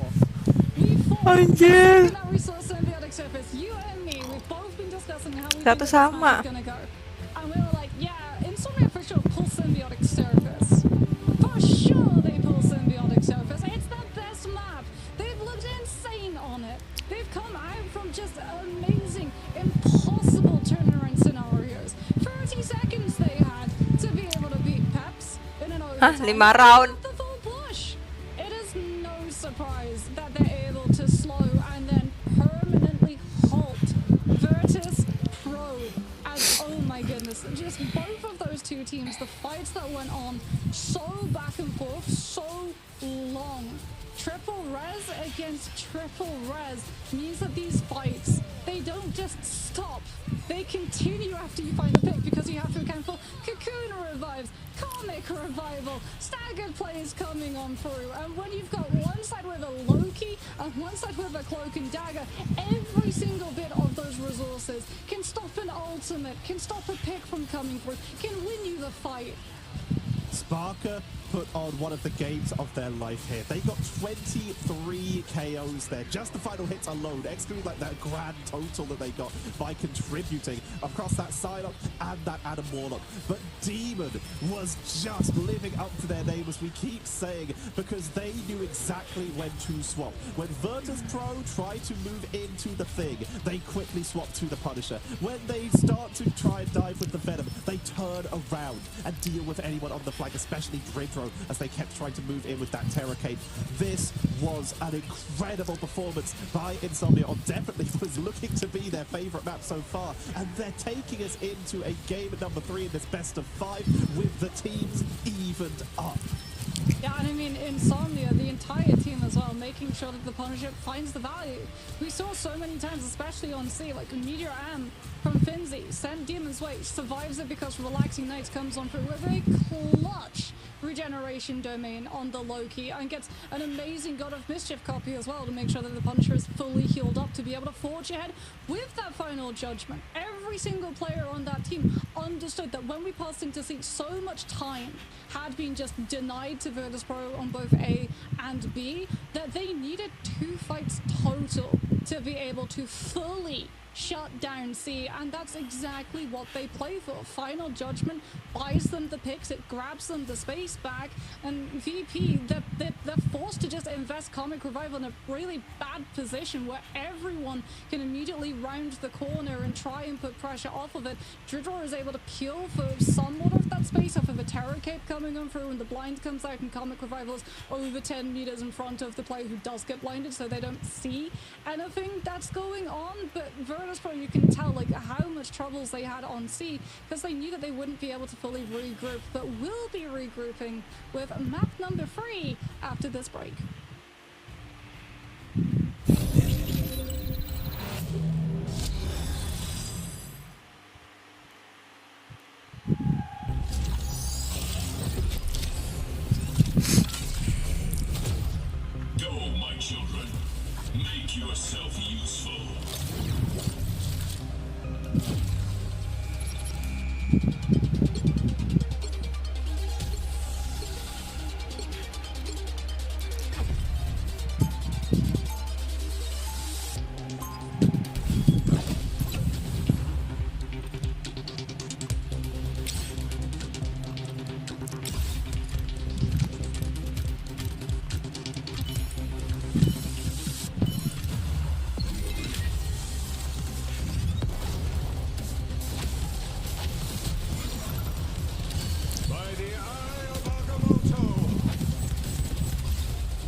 keeping all those fighting souls. But yet, across the world, I see you standing in my way. I remember the time, the place we used to fight, like the sun and moon, and I wonder if ever there was a time that we were friends. The night has fallen, shadows looming, and yes, that time has come for me to seek you out. We are set now for our last reunion. Break the chains, find your way, come find me. Do you remember who you really are? Show me that you are still the only one for me. I'll be waiting for you. Blink and open your eyes, raising up your fists and smashing through time walls. Before the rift splinters again, we are rebels till the end. Rise and open your mind, hold on to your powers. No one can stop us. We are rivals till the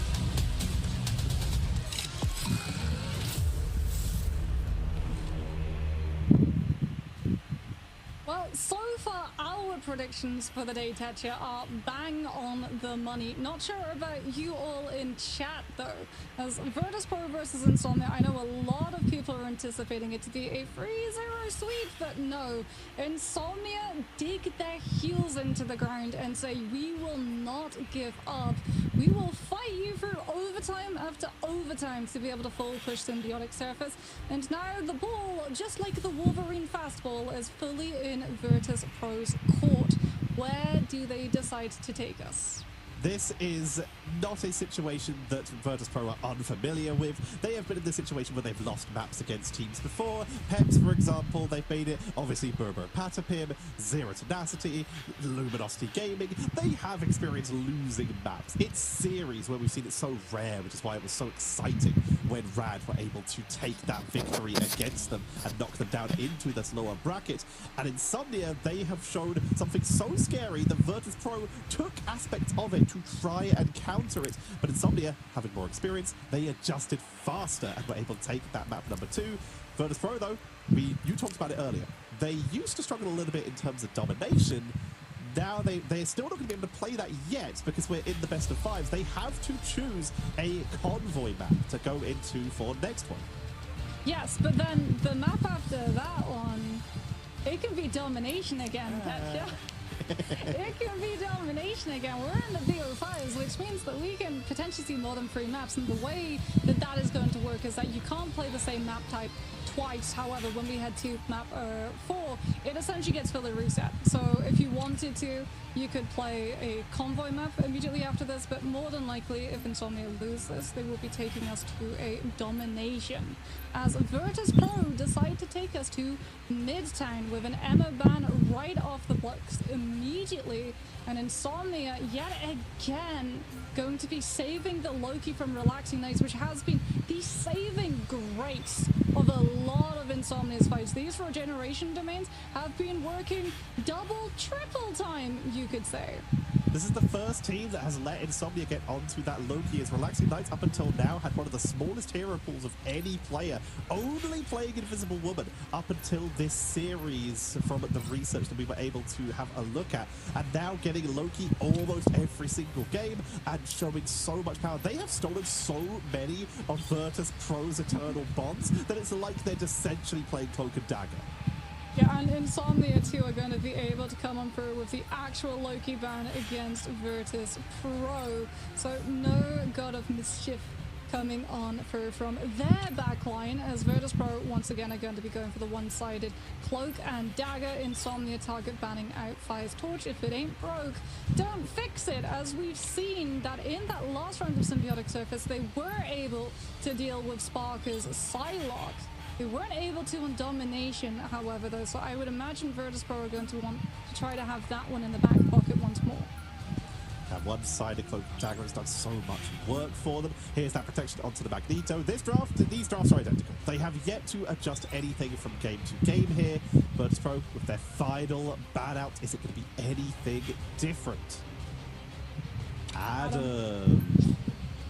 one-sided Adam as well, because it's the advanced pick and bans, which means that if Virtus.pro want to, they can put Sparker on the Adam, so they have options available. If Insomnia are able to deal with the Psylocke, they'll just get to go for the Adam, or potentially they'll play the Adam right from the get-go, as Virtus.pro do decide to defend first rather than attack, and the Adam composition is an absolute barn burner when it comes to stall potential off of the amount of revives that's available.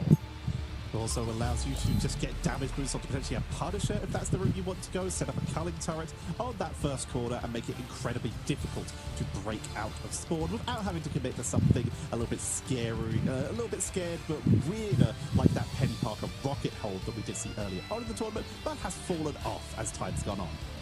I wonder if we could go for it. We saw that Saipo was on the rocket there, and I mean, sometimes, well, in past metas we would say the rocket is purely for either giving infinite ammo to a Punisher or a Bucky. That team up has since been removed, or you would use it to give one of your duelists super jump with the cookie packs coming on through. But there has been a meta that has been established fully around mid-10 that you can see Insomnia are actually anticipating, given the fact that they run off originally on the Moon Knight Squirrel Girl with the mats for the damage boost. They see that Virtus.pro aren't going for the close hold, so it is back to this respawn that we go to swap off onto as the default composition. It's going to be Nocta coming out on that Ultron, and Demon once more in the Punisher's pilot form. Whereas once again we are going to be seeing Virtus.pro lead on that Star-Lord. Nemix bringing out the Captain America this time with Fincy on that Magneto, so they have a little bit of backline pressure to apply to Insomnia, but with that Loki they've got some protection of their own, and of course Nocta in the sky, the Invisible Woman with the knockbacks, and of course that psionic force to pull people into a single spot is going to make it a little bit harder for the Captain America to operate as freely as they might otherwise like. True, but they are stalling out the payload's process. Insomnia are getting it over the distance slowly but surely, but Phi has already, off of how stacked Insomnia's players are, been able to build nearly 80% this first Galactic Legend. Nocta gets sedated by Saipe, so the Ultron isn't able to bail them out, but comes up through with the rage of Ultron targeting the Star-Lord before the Galactic Legend can come through, which is absolutely massive. Phi should be able to self-revive and have Galactic Legend on the field before Forever gets the meteor in, and the sleep onto the Magneto stops him from utilizing the ultimate at the start of it. But Insomnia, with the copy God of Mischief coming up through from Relaxing Nights, are able to stabilize the ultimate. They're able to hold the line, but once again, Virtus.pro, they slow it down here. This has been their strategy. They're not committing to these big hold fights. They're just giving up inches as opposed to meters to give themselves any extra time to try and delay. As Demon will drop that final judgment and is immediately popped. Media M and actually got finished off by the Terrorcade. Yeah, Meteor slam dunks comic revival spot. Forever knows exactly where they're going to be and times it just as they come out of the iframe animation. And that should be this fight on a completed, however, Virtus.pro lama juga ya. teleport recontest play if they want to opt for it. And Nevix too on this Captain America is currently getting body blocked by the Doctor Strange, but he's going to be looking to launch himself onto that payload to buy Finzi the time to come on through with the portal before Insomnia can walk away. Demons brought back the Wolverine, realizing that there is this Captain America in the backline. Yamamoto comes out, finds absolutely nothing. Great invasion. And those barriers by the side of Virtus.pro. But Fincy is targeted down by Demon, realizing how mobile Virtus.pro are. They're looking for pickups to try and burst them down. Cypher with that soul rejuvenation to set up. Relaxing Knights will go in for the clone on that invisible boundary. Galactic Legends built up the fact that he doesn't have the health or to give the confidence to use it until now. He gets stabilized by his backline, but that allowed Insomnia to stabilize that position in anticipation of it. He's only finding Vanguards right now. He can't commit into the backline Nggak dapat until now. Trigger gives him the in with the Eternal Bond and gets grabbed out of it by the Wolverine. Goes down early. Bond divorced. Fincy's returned to that thing to try and lock down Demon with the rage of Ultron, trying to get onto Cypher in the backline to prevent that extra healing. Sentinel will take out Fincy as Karmic Revival. One-sided Adam is bringing it back once again, and we will see Virtus.pro delay with everything they can. The real invincible boundary, not the God of Mischief one, will be sent up to try and keep this one over. It's only a final last stand coming in. Timer is taken out, but in the meantime, Nevix is deep in the backline. Freedom charge versus the stability of regeneration. Kok dia habis last stand, habis ngulti Wolverine langsung loncat sih, bukannya dicakar-cakar. Relaxing now, it has the God of Mischief.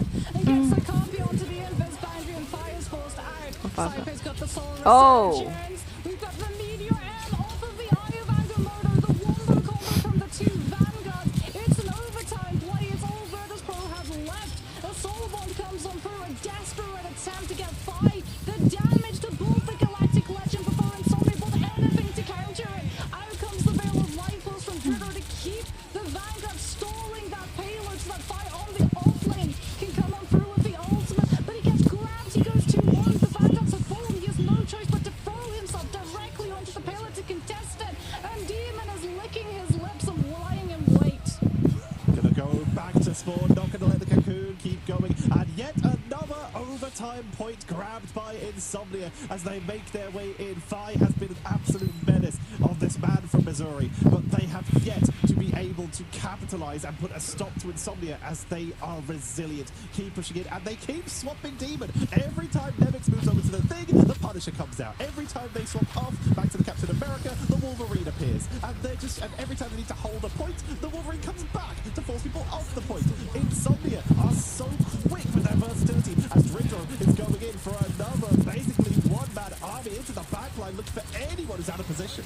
Yeah, Finzi gets Demon as well, and the chaos and fine out with the Bulwark gets to come on through and look the latest staggers.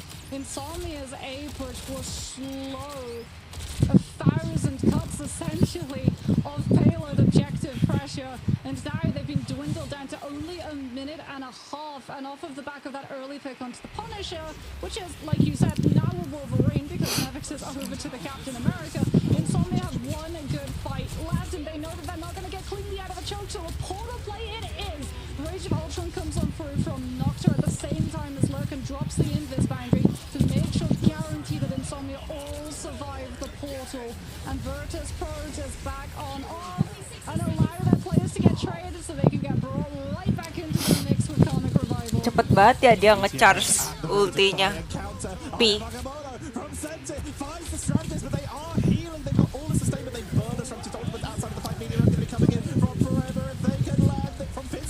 Forever on the other side is looking for theirs. They will find Cypher, creating the 1-0. Wolverine taking on to Finzi. Cypher returns back to the Cocoon from the Adam Warlock, meaning that it's still a 6v6, at least for the moment. Demon pushing on in, tries to get onto Phi with the Feral Leap, but there are at least two mobile. Demons drops low, leaping into the regeneration domain to buy a couple extra seconds. Phi's got Galactic Legend. Driddro gives the Itu low banget Loki-nya. with the Eternal Bond, and Insomnia are running out of space. 10 seconds left. They don't have the means of dealing with it. One falls. If they run from the Galactic Legend, they run right into the crosshairs of Sparker. And because they'd already invested a strange portal in the fight prior, no one is going to be able to get into the objective in time to contest it and activate overtime. And that is where the payload finally pulls us.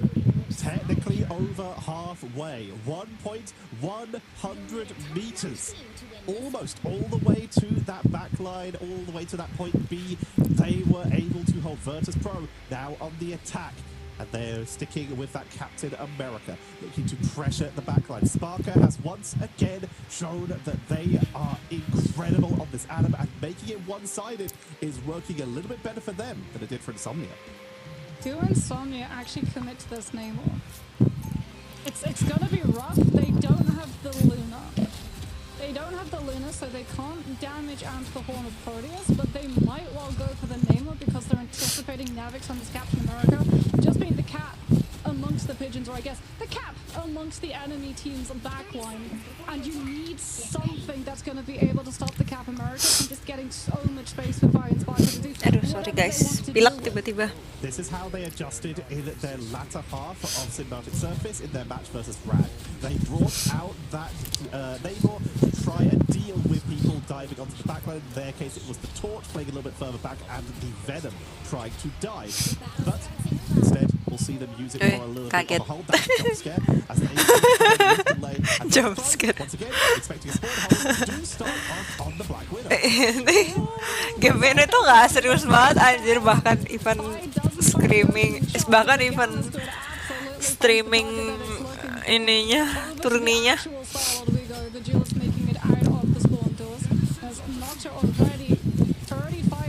That first round of produce is getting full pocketed by the team right now. Virtus Pro know that they've got the one-sided Adam, so out comes the aggressive soul bomb, so they can start taking the space. But lurking with the force, Physics takes Nevix down, and Virtus Pro have lost the ability to have an off angle into the back line. They know that if they go into the main road fight, they're going to get out-angled by the defense. Nevix has brought back the thing, try and lock down the Hulk, stop them from leaping out, if that's what they're doing, diving in, diving out. Demon on that Wolverine, looking for anyone who's isolated. They've been trying to get a couple of these Gamma fastballs, and here is the play from Virtus Pro, wrapping around from behind Loki. to try and zone out this high ground position, forcing a removal of the side of Insomnia over to the opposite building. But a huge exile onto Nevix permanently stops the momentum from Virtus Pro's swing up into that high ground, and Insomnia have been winning the poke fight. They've already got the ultimates. Demon gets Earthbound, tries to turn around and dispatch the thing in his back line, but Phi gets taken down too by the continuous pressure that the Snail is able to output. Eternal Bomb comes out from Dribbler forever. Doesn't find the cloaking dagger, but finds the Depan Star komuk. already self-revived. The Terror Cape and the Earthbound means that the Magneto can't try and reposition back to his team, but the heal is good from Insomnia, and Demon is about to be a monster in the back line that Virtus Pro have to turn around and deal with. Doing a lot of damage on them, and Nocturne and Forever have both been taken down as finally Virtus Pro are starting to capitalize, creeping on forward, heading towards that point A, meaning it would become a distance game. Demon is chased all the way back, and Phi does not want to give it up, but will not dive into the building, not going to get themselves caught up as it comes to the portal. Demon makes their way back into spawn so they can rush in to this portal to rejoin. There's the extra invisible boundary to try and buy as much time as possible. Cypher keeping their team topped up with that soul rejuvenation. This Galactic Legend comes on out, Snipes lurking, and is doing huge work on this backline. Yeah, the invis boundary has to be used from Insomnia to cushion the fall out of the teleport, which means that Phi just had to lie in wait for the Galactic Legend to find the targets that it's looking for, and off of the back of that one, that will be A. And it is a huge difference in time bank in comparison to what Insomnia had at their disposal as we headed into that part of the map. Virtus Pro already moving on up, taking the high ground. Demon going to be over towards that Punisher, trying to just find a pick, buy time for his team to stabilize, not to even going over to the Heller, a hit scan to be able to match with some dual Sparker and Phi. But Nevix and Phi are lying in wait around the corner, and it means that Sentinel on this Strange is going to be taking damage directly to the face. Doing as much damage as they can, gets pulled in by that Soul Cypher. But Nevix, Vinci, Phi taken out. They run into the Punisher, who with the shotgun is holding their yard, trying to take them down. Sparker, they're trying to stagger him to buy extra time. 3 minutes remaining. Every second matters here. Look at how long they're going to leave this. That is so big for them. Yeah. Oh, dia punya kukun. Stay on it for as long as we possibly can, because we need to buy the time back after losing that fast. Sparker is actually committing the cocoon instead of revisiting the spawn room. They've got Karmic Revival, they've also got Eternal Bond. They want to go now as Noctis slows the push down. Goddess of Death denies, and the team's been split. One made it all the way to the high ground, and the rest still stuck behind. They can't go until Goddess of Death has burned through, but that's allowed Insomnia to stabilize a position for Demon with that final judgment to be the thing of threat. Virtus Pro have to worry about Vinci with the Bulwark survives the force physics as Dridro, an aggressive Eternal Bomb, denies the off-angle space for Insomnia's duelists. Lovely block onto the media ramp. I am Agamotto is going to lock down Nevix. They move in with the invisible boundary. Final judgment from Demon with the steal once again. And it's gonna once again. Serem banget sih kalau udah ulti si Punisher. They burn even more resources, burning that God of Mischief to steal that Eternal Bond once again. All they have left is Meteor M. 46% on Goddess of Death, 35 on Agamotto, 21 on Invisible Boundary. Compare that to Virtus Pro. Soul Rejuvenation, Karmic Revival, Galactic Legend, all at the ready, and they only need to push another 6 meters. Yeah, Yeah, Nevix is over to the Captain America to provide threat on that objective and also into that backline. Fire's already been able to dispatch the Punisher. Can now look for the backline itself. Galactic Legend comes on through, gets absorbed by Meteor and the Magneto, also getting the Guardian Shield to be able to fall back onto. Regen Domain invested from Insomnia to trying to hold the line, keep a body on the cop to buy the time to come through for the contest. Oh, But it's not enough.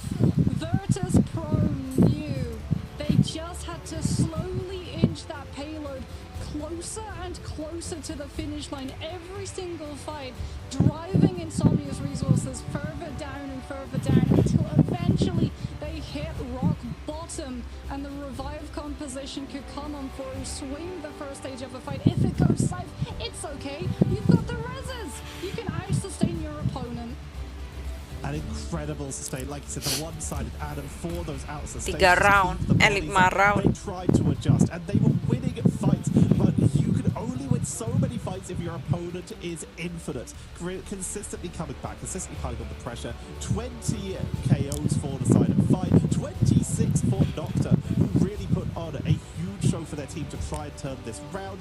What we did see is the difference between how many of these Eye of Agamottos did land. While the Media M's were on point, Sentinel, it's not even something they're doing, it's just how well Virtus Pro are able to position to make sure that they're not going to be set up every single time.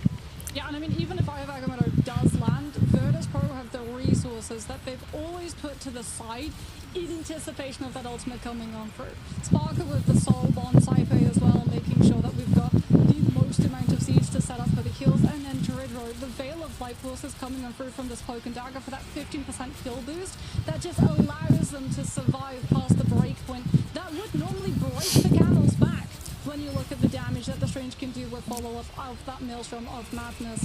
Virtus Pro just adapting, out-adapting. We knew that this series would be a matter of evolution, that these two teams would be coming in and we'd be seeing continuous changes, and we're getting to see it live in play. Demon just back and forth, Nevix back and forth, Sparker back and forth.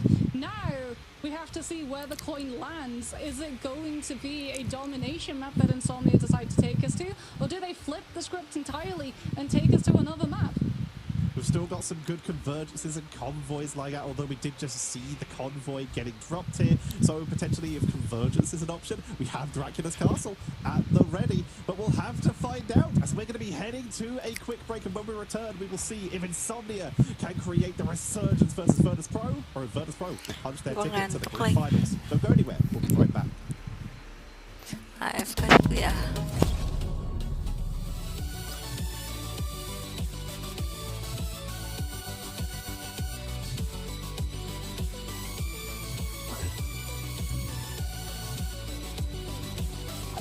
Nowhere to hide. Woo! I never miss.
마지막 끝까지 일어나야 해 어딜 가든지 극복해 힘은 너에게 있는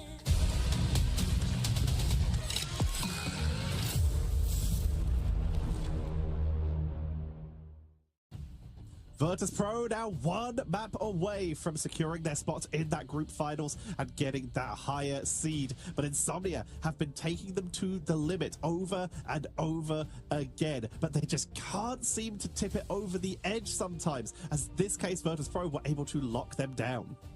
Yeah, I mean, it really does feel like Insomnia are a very, very strong team. Like, a lot of people have slept on them, but they have significant potential. And we're getting to see, like, there are fights where they are just overwhelming Virtus.pro, but then Virtus.pro have the read. They understand, like, okay, this is going to be your side advantage at the beginning of the fight, but as long as you don't manage to find any picks on our side, we can come through and win the second stage. And that's sort of how you play triple res, which, I mean, makes sense. They were on a triple res composition. Now that you're Insomnia, when we move into the picks and bans, even when you move into the map type, do you take us somewhere where you want to go for that triple res mirror? Do you just try and ban out the Sparker Atom yet again? But one thing that we're unfortunately not getting to see are some heroes that were in play for Season 1 and have since disappeared in Season 2, but you can still play them and you can still find a lot of value with them, with our wonderful cosmetics too. Drip before viability is my motto of choice, and these skins are absolutely dripped out. Iron Fist, Binary Fist, and Moon Knight, Phoenix Knight are in the game score right now. If you boot up the game, you will be able to purchase them. The sun haunts you with the Phoenix doing huge damage from that Moon Knight, making everything on fire. It looks absolutely gorgeous. And then, of course, the Binary Fist, the Binary Magneto looks gorgeous. This skin is no different. The Binary is ones and zeros. The one is punch. The zero is also punch. It's just so strong. We even saw a little bit of Iron Fist at the start of Season 2, but Season 2.5, it fell out a little bit. But we've been seeing a couple teams, including Low 9, for example, swap onto it for the fast rollouts, and the fact it's one of the more sustainy divers in terms of the melee duelists when everything else has already been taken, to at least try to hold a point in overtime. Yeah, sustain definitely feels like a good segue to talk about what we think is going to be what Insomnia decide to do against Virtus.pro. As Virtus.pro won Midtown, Insomnia now get the opportunity to take us to any map type. The BO5s, the rules, the maps coming on through mean that if we go into map number 4, it gets reset entirely. The order is fully now reset to take us either to a convergence, a convoy, or a domination, as Insomnia decide to swerve convoy, swerve domination, and take us to convergence. Whole of Dajalia is where they believe they're going to be able to take a second map off of Virtus.pro and continue to be able to match wits up into that grand final. And so far the drafts remain pretty much the same, starting with these Emea bans. Insomnia now with their chance to protect. They've been putting a lot of protection onto this Loki, and this game will be no different. This is going to be the Virtus.pro will get a protection onto the Magneto, but the question is, will they let it slip through as far as they have been so far, giving it to Insomnia every time? Yeah, they have been liking to ban the Luna second, and it is again going to come on through, as both of these teams do like having options left open to them, so that one plan works for a little bit and then the other team adapts and then they have to go and readjust. Has been very much the storyline of the series thus far, as Virtus.pro will be able to secure a Magneto for their side. Insomnia are going to have to be choosing what they want to ban out, but Magneto is going to be kept out of their ban reach.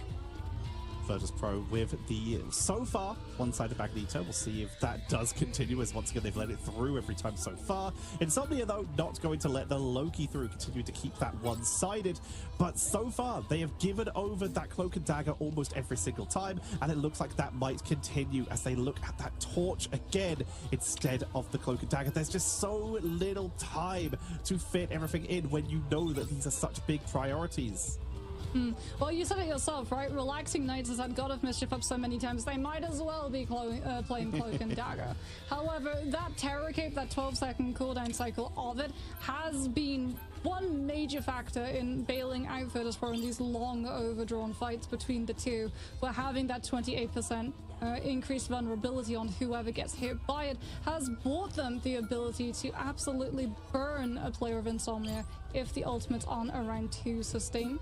As Luna is going to be banned on out for both sides, Magneto is going to be saved from Insomnia, and Virtus.pro now have to think about what they want to try to remove. Sparker, by the way, Psylocke has also been able to get through, which has been happening multiple times, and once more Virtus.pro remove the Adam Warlock from rotation, so they're going to be the ones with Karmic Revival and no one else. Moxie, I'm getting deja vu. One Adam Warlock coming in once again. These drafts are identical to the last time with Insomnia. They really do still believe in this. Virtus.pro, they think they may have found the secret source. Removing the Golden God, taking away Adam that we've seen Insomnia get so many revives with, and then picking it for themselves. They love this Star-Lord composition with that damage boost, with those revives. It is so hard to get rid of. Yeah, Insomnia, though, might be adding a Storm to the mix. Lightning might be slightly on the horizon, alongside a 12% allied damage boost when the Goddess boost comes on through. Potentially, they're going to use this for Demon to try to match against Sparker, who, like you said, is going to be getting a lot of resources alongside Phi funneled into them with the sheer amount of damage boost that Virtus.pro's composition and backline can output. The intergalactic empire of Wakanda could see a grand finalist crowned as they have to make their way in with that Bast statue. Defenses will have to be set up by Virtus.pro in this early stage, and they are already, as usual, going to be locking onto that high ground, whereas Insomnia looks like they are going to try and open up with a turret portal to siege on in with a Guardian Barrier. They're going to try and weaken the defenses first using that Storm damage boost. Yeah, Nevix actually scouted out that it was a portal play, though, so everyone from Virtus.pro just takes one step backwards, and Portal gets nothing. However, taking a step backwards frees up the space. Insomnia say, if you're not using it, we absolutely will, and they move in. They're going to be pretty hard, though, to rewrite, as Virtus.pro with the Soul Bomb already sends Phi in with that Blaster Barrage. Everyone gets tethered up by Nevix. They take Phi down, but he'll be back in a matter of moments with the Cocoon coming on through, and Insomnia now being boxed into a very small space with not a lot of angles to hide away, but Demon is still finding these picks on the Punisher. Absolutely cleaning up there. They now have a damage boost with the help of that Storm. This is a composition we have seen before as well, but it does work. When you're not going to be looking at this Mantis or at this Cloak and Dagger, then you might as well add some extra DPS with the Storm, who's also able to just clean up as well. You have now opened up your options for that Omega Hurricane, even with an interesting roll-out, roll-back. I don't know what that is. He was trying to get high ground, but he clipped his body ever so slightly into the wall. There we go, it's fine. We've got 2 zip lines. Doesn't matter, didn't happen. We didn't see it on broadcast. What we are going to be seeing is the final judgment, as Virtus.pro tried to send Phi into the mix to just get Demon off of this God angle right now, and he's just getting the full pocket. Guardian Shield, Stranger's up there too, making sure that nothing is going to be able to pressure this Punisher off before Insomnia decide to start the fight. A Loki firing squad, a Doctor Strange, a Guardian Barrier. This is a painful area. They're going to try and force a mispositioning here using this Omega Hurricane. Not going to find anything, so just has to use it for a reposition. That is unfortunate, thanks to that Eternal Bomb being burned so early. But here comes the Media M, not finding the pickup, allowing Demon full freedom to counter push in. Another steal onto that Eternal Bomb and set up Insomnia for a push on into launch point number 2. But the Galactic Legend and that Soul Rejuvenation and that Karmic Revival means Virtus.pro are not giving up without a fight. Huge swoop comes out from Saipei onto Forever to make sure that the Eye of Agamotto does not find the vulnerable targets as they come through from that Karmic Revival state. Virtus.pro strike them back, they will return but stronger. Insomnia denied, deprived of a fast beam momentum snowball. Going to have to now try and find a way of getting Demon once more into a much harder position to be able to take, as Virtus.pro have already got the estate of the high ground, but Nocturne on the Storm with that Goddess boost is something that Virtus.pro have to be vigilant of. But verticality adding thanks to the map. They can now try and get up onto that high ground themselves without having to use that zip line, which does still remain in place. But now anyone can follow up if needed. Forever will be pushing up to the inner high ground of the center tower to make some space to use that Seraphim barrier, the Doctor Strange shield, to create openings to give the protection that allows Storm to creep on up with the lightning strikes. Omega Hurricanes Ramai are banget di actually dalam. on the side of Nocta. Insomnia don't want to give up the space that they've been able to buy. Out it comes, right onto Virtus Pro's back line. It's early in the fight. The strategists are stacked. They're healing each other for all of that damage. And Nocta doesn't get caught by that team. They go down to Sparker. Eternal Bond for Eternal Bond. One actual Cloak and Dagger into the Loki copy. Both of these are going to expire at the same time. And that means that Demon just has to survive. The final judgment for this next fight should be the answer that Insomnia are looking for. And Virtus Pro know that the Punisher is holding that ultimate. They've got to stagger out these picks for as long as they possibly can, so that when the portal comes on from Forever, it's going to be lacking a Loki behind it. 2 minutes and 17 seconds remaining. We see Insomnia. They choose to go with the slow roll. Wait for the Loki to appear. They burn regenerated domain, but it will be back very shortly as they ramp in from behind. High ground taken by Nevix to look for anyone as they come through that portal to go for a bit of a punch. You'll see Star-Lord hovering on the periphery, waiting for any ambushes. They make their way into the invisible boundary with the final judgment. Meteor End, can they time it with the block? It is just going to get popped. Parker, though, the second that they saw that portal come through, already isolated himself from the fight. I don't think they even need the comic revival, though. Nevix's Feast of the Abyss comes through after Invis Boundary has expired, and Virtus Pro still have all of the damage when Insomnia run out of resources. Itu aim ultinya kemana Punisher? To be able to capture the name. Demon. They can't get back onto their high ground position. They're getting zoned away. Virtus Pro have completely locked themselves down to make sure that Insomnia cannot break this line. As such, we do see a swap. Sentinel will be bringing out the thing to try and just lock down Fire and Nevix, prevent the backline dive, and of course give that extra protection to Storm or Demon with that embattled leap and the Stone Aegis for the extra protection. Insomnia think they found the answer against the dive, but here's the thing. Forever comes through with the Meteor M almost getting built up to match Fire's charge, but it's Nocta that they're looking at right now. Omega Hurricane needs to force Virtus Pro's position. Eternal Bond is out on the field for Drigger. Relaxing Knights copying it, but the Magneto gets pressured out. Fire understood who would be targeting him potentially. A Galactic Legend comes through clean off of the back of Terror Cape, amplifying the damage. Stagger. Insomnia denied another fight, but it only comes at the cost of Kesel banget gak sih kalau kayak gini? God of Mischief is taken out of rotation, and Forever taken out of the Magneto onto the Captain America because Insomnia have not got that strange portal. They need the Captain America to tap to activate overtime, and that's exactly what Virtus Pro are more than happy to play. Ya, tapi nggak ada ultinya Captain Amerikanya. Susah kalau mau tap.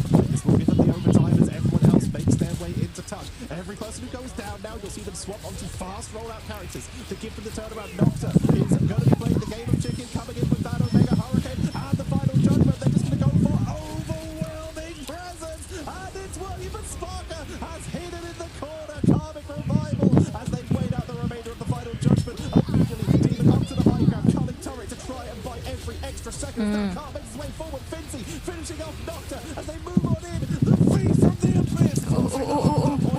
Baik lagi. Relaxing Knights falls while Demon is getting flanked by Fi. Nevix comes in for the pickup. Nocta swapping onto the Strange to hope that the portal is off cooldown. Senti throwing their way in on the thing. Portal's on the way. They're buying as much. It's not gonna be enough. And Insomnia put a stop to at 1.104 meters. Terasa lama banget ya. So you know. Hates attacking into a res composition because every single time you get a little bit of space.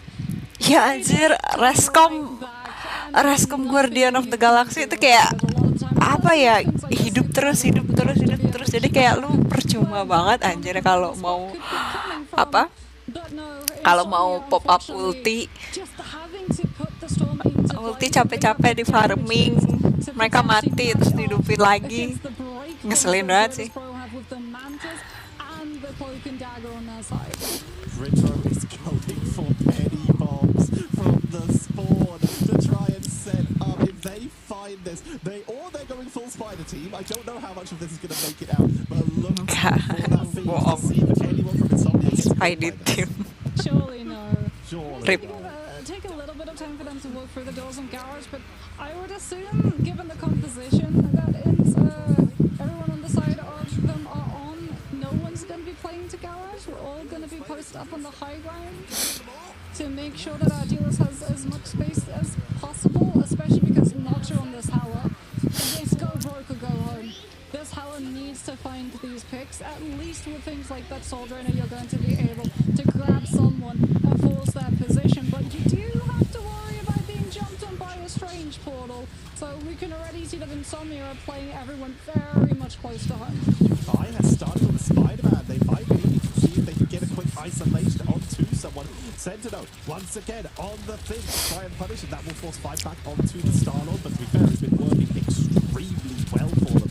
As Demon falls down to the Lowground. The Lowground, they're going to try and push on in. Virtus Pro taking a lot of damage up there, but they, of course, have the building to retreat into.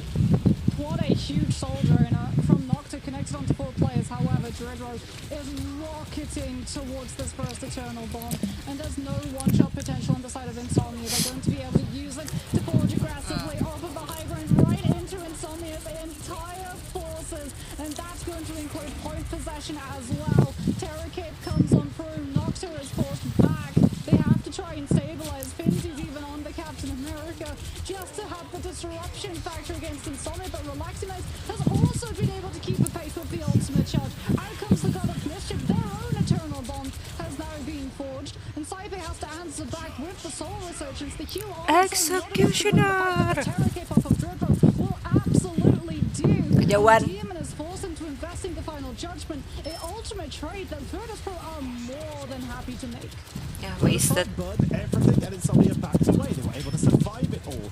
Then Insomnia pushed back. Virtus Pro, they traded 1 for 1 and then backed up after burning this big cooldown. And that is where they are struggling, burning this huge cooldown. While Virtus Pro are just about to hit that Galactic Legend. Nocta will just be sniped out the sky if they try to move in here. Meteor M to absorb at least some of it and will snipe Cypher as they take down 5. That is huge for Insomnia as they push on. If you snipe that invisible boundary, Karmic Revival will have to be burned inside that central building for the turnaround as they try to reinforce, but already the rest of their team is cleaned out, so they have to regroup, heal up. Hilang. That's huge! Goddess of Death comes through from Nocta directly over Demon's Culling Torrent. Kena Nocta. Kena Helai. To stand on. Dreadful building up that Eternal Bomb far faster than Relaxing Knights as the Loki was managing to use the AoE primary heal, but Dreadful 2 was getting to heal so many of those players stacked on up, but they get shut down. Insomnia managed to have the damage to break the Cloak and Dagger's base health form before Trigger gets one of those dashes to start healing them per second, and that's going to be Insomnia holding on. Nocta doesn't have the Goddess of Death, but Demon is going to have the final judgment, and Trigger burns the Eternal Bomb. Soul Resurgence might have to be stacked with the Freedom Charge just to survive as Finzy pops the Freedom Charge early. The dive comes on through alongside the Venom, but the Force Physics from Merkin forces them backward, and the final judgment is here. They've gone for the clone once again. Relaxing Knights onto the cloak and dagger. Goes for the Dark Force teleport to get up to the high ground. See if they can catch anyone out of position. And it's a lot more cooldowns going to be burned by Insomnia once again. But the fact is, they've held this at 1/3. They burn every cooldown almost every time, but they still have clobbering time. They almost have Media M again, and they are keeping Virtus Pro back. Now, Vix Feast of the Abyss, though, is something that you have to be worried about. So too is Pi, all the way on this off angle. Slowly but surely building up that next Galactic Legend. Saipe is starting to go a little bit low, but they have to worry about the Star-Lord. That Blaster Barge has already been able to build up Galactic Legend far faster than Meteor M. And Virtus Pro can double down in this fight before Insomnia have the answers. And this boundary gets used on the point itself for Insomnia to find themselves the space to build those counters up. And the Galactic Legend comes on through. The position position static, but forever forces 3 players from Virtus Pro back to respawn. Meteor M might not take the planet out,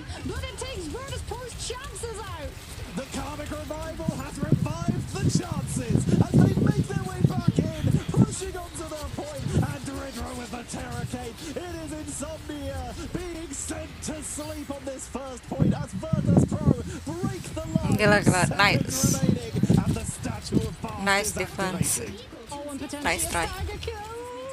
Yeah, they get Demon. One pick against the Punisher, who had final judgment. The thing that Insomnia needed to use to stop Virtus Pro from moving forward, aggressively taking the spaces, getting Phi and Nevix already into an angle where they don't have to burn cooldowns to get the space. They can start in it right from the get-go. This dive is going to be dangerous. Demon slow though has been able to regroup back around the corner. Virtus Pro give the respect. The Sentinel on the thing charges directly into Virtus Pro to stop them from disengaging. Sci-Fi goes down. Trigger tries to play the trade with the Eternal Blast and gets one, gets two, gets three. Dredro is showing exactly. They're not done. They're zoning. They're sport capping them with that extra Terracade. They're showing exactly why this Cloak and Dagger has become the key character of this stage. As the car moves on in, Sentinel will make their way back in. Earthbound with the Galactic Legend. Not yet available, but 94% of the way through media. Ooh. Bulwark, but no one's on Yeah. the point. It's GG. Virtus Pro take the map and the series in a 3-1. What a whiplash. We go from what is going to be a full hold of A into comic revival, and then from there it's just fully in Virtus Pro's hands. I mean, I say that, it's fully in Pro's hands. That is one of the most aggressive Eternal Bonds that I have ever seen, but the space that it brought the payload to just keep trucking along, and in the meantime everyone from Insomnia is panicking, having to deal with a Cloak and Dagger in the backline who, by the way, almost did as much damage as Sparker on the Adam Warlock. Just cleaning up the damage boosts, the assists, and then flanking into the backline. They only really got countered once by Demon on that Punisher. Every other time, it was just trying to match it with the Loki, which, let's be honest, Relaxing Knights did an insane job, but you can't beat the original. I mean, yeah, Trigger every 12 seconds, Terracade. And every single time, too, they coordinate it perfectly. When we were watching Phi's POV to go into the blaster barrages, he was getting the bulwark from Finzi, the Terracade was directed at the target of focus that the Starlord was staring down. They had some amazing combinations where they would utilize the fact that Demon was so static in their movements that they would just Terracade the Punisher and force Insomnia to have to over-invest resources to keep Demon standing. And I mean, this comic revival too coming on out. Nevix going over to the Venom as well to make sure that Demon is denied the angle that can potentially be used in overtime to buy the space back for everyone to trade some through out of their sport.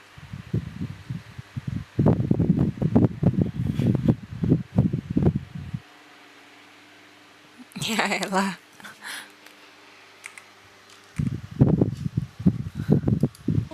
Like, Virtus Pro just had such a good read of the situation. There was a little bit of a struggle on A, but teams struggle on A if you don't manage to find the point off of the first fight. The second that they got A, we were off to the races. This was a game where you've got to say that the strategists were the ones who made the plays. We talked about Dredro. They were constantly in the backline, constantly getting that vulnerability onto enemies and setting up. Cypher was constantly damage boosting. Fire had some perfect soul rejuvenations, and Sparker. This game would straight up be over if they had not landed a couple of those karmic revivals. It's as simple as that. Without those revives, then Insomnia would have been able to push on through and would have been able to hold them at some of these setups. Virtus Pro, they move on to the finals of the groups, but Insomnia are going to be worrying a lot of people in those playoffs. Yeah, I mean, don't sleep on this team. Absolutely do not sleep on this team. They made it so incredibly close. Like you said, there's some clutch plays from everyone on Virtus Pro's side, but there's just as clutch plays from everyone on the side of Insomnia. Like, that 3K with the Meteor M was insane. If we hadn't been up against a Karmic Revival composition, that would have been a full hold.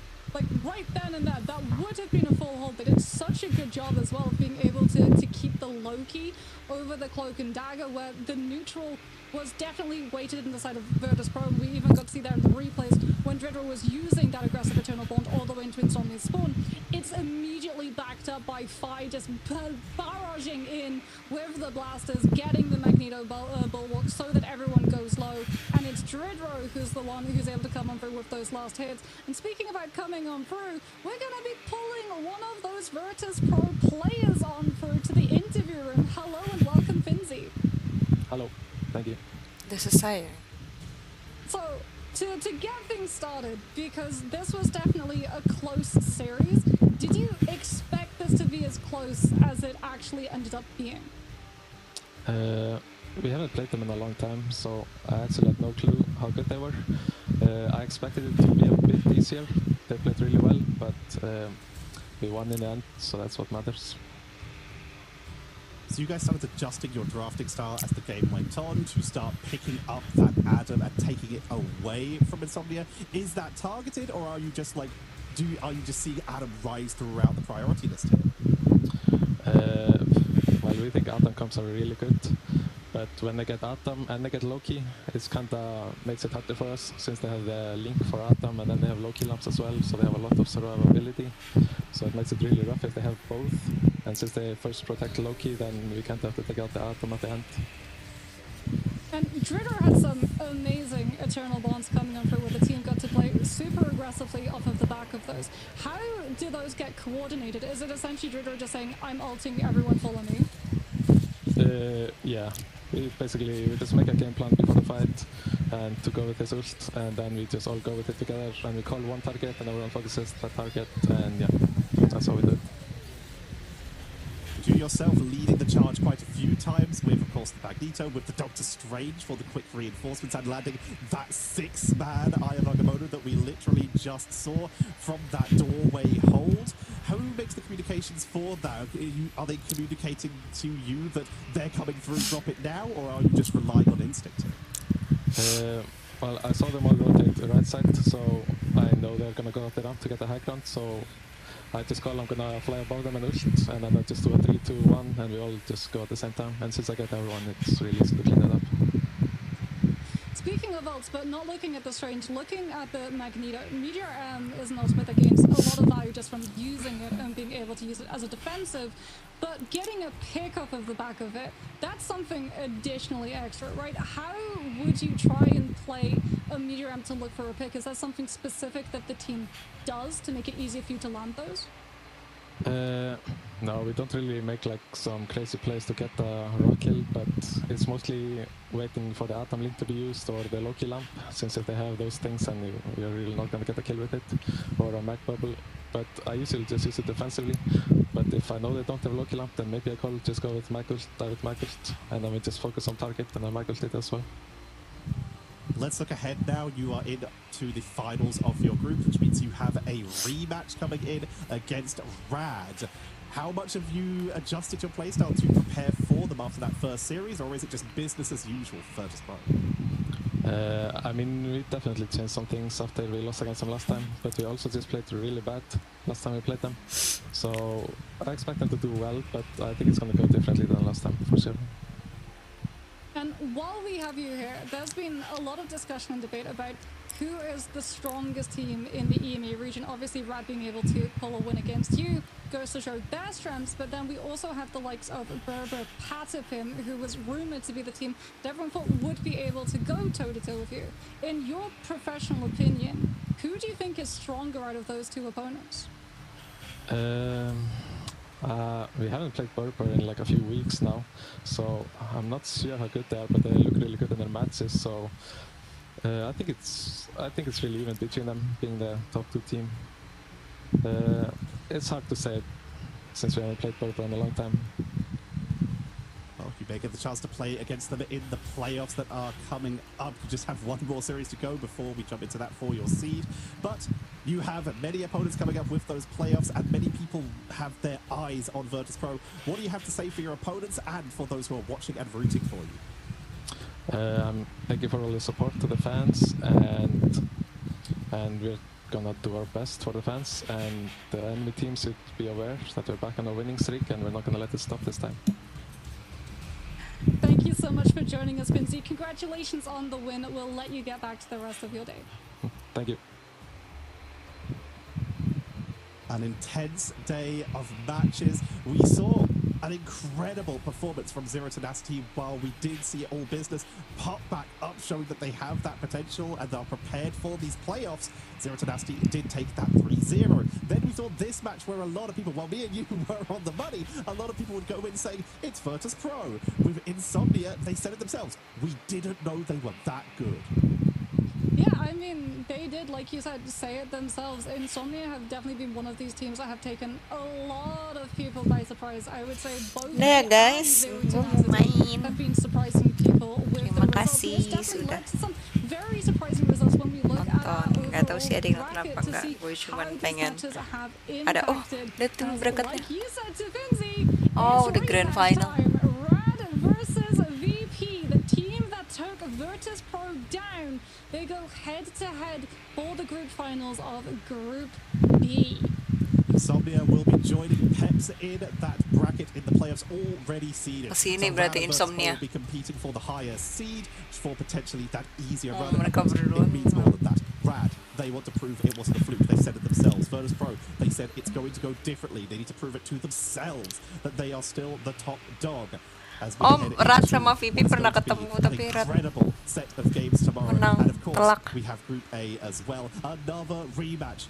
Zero Berberapa tapi. Tenacity, they put on an incredible run through that upper bracket before finally running to Berber.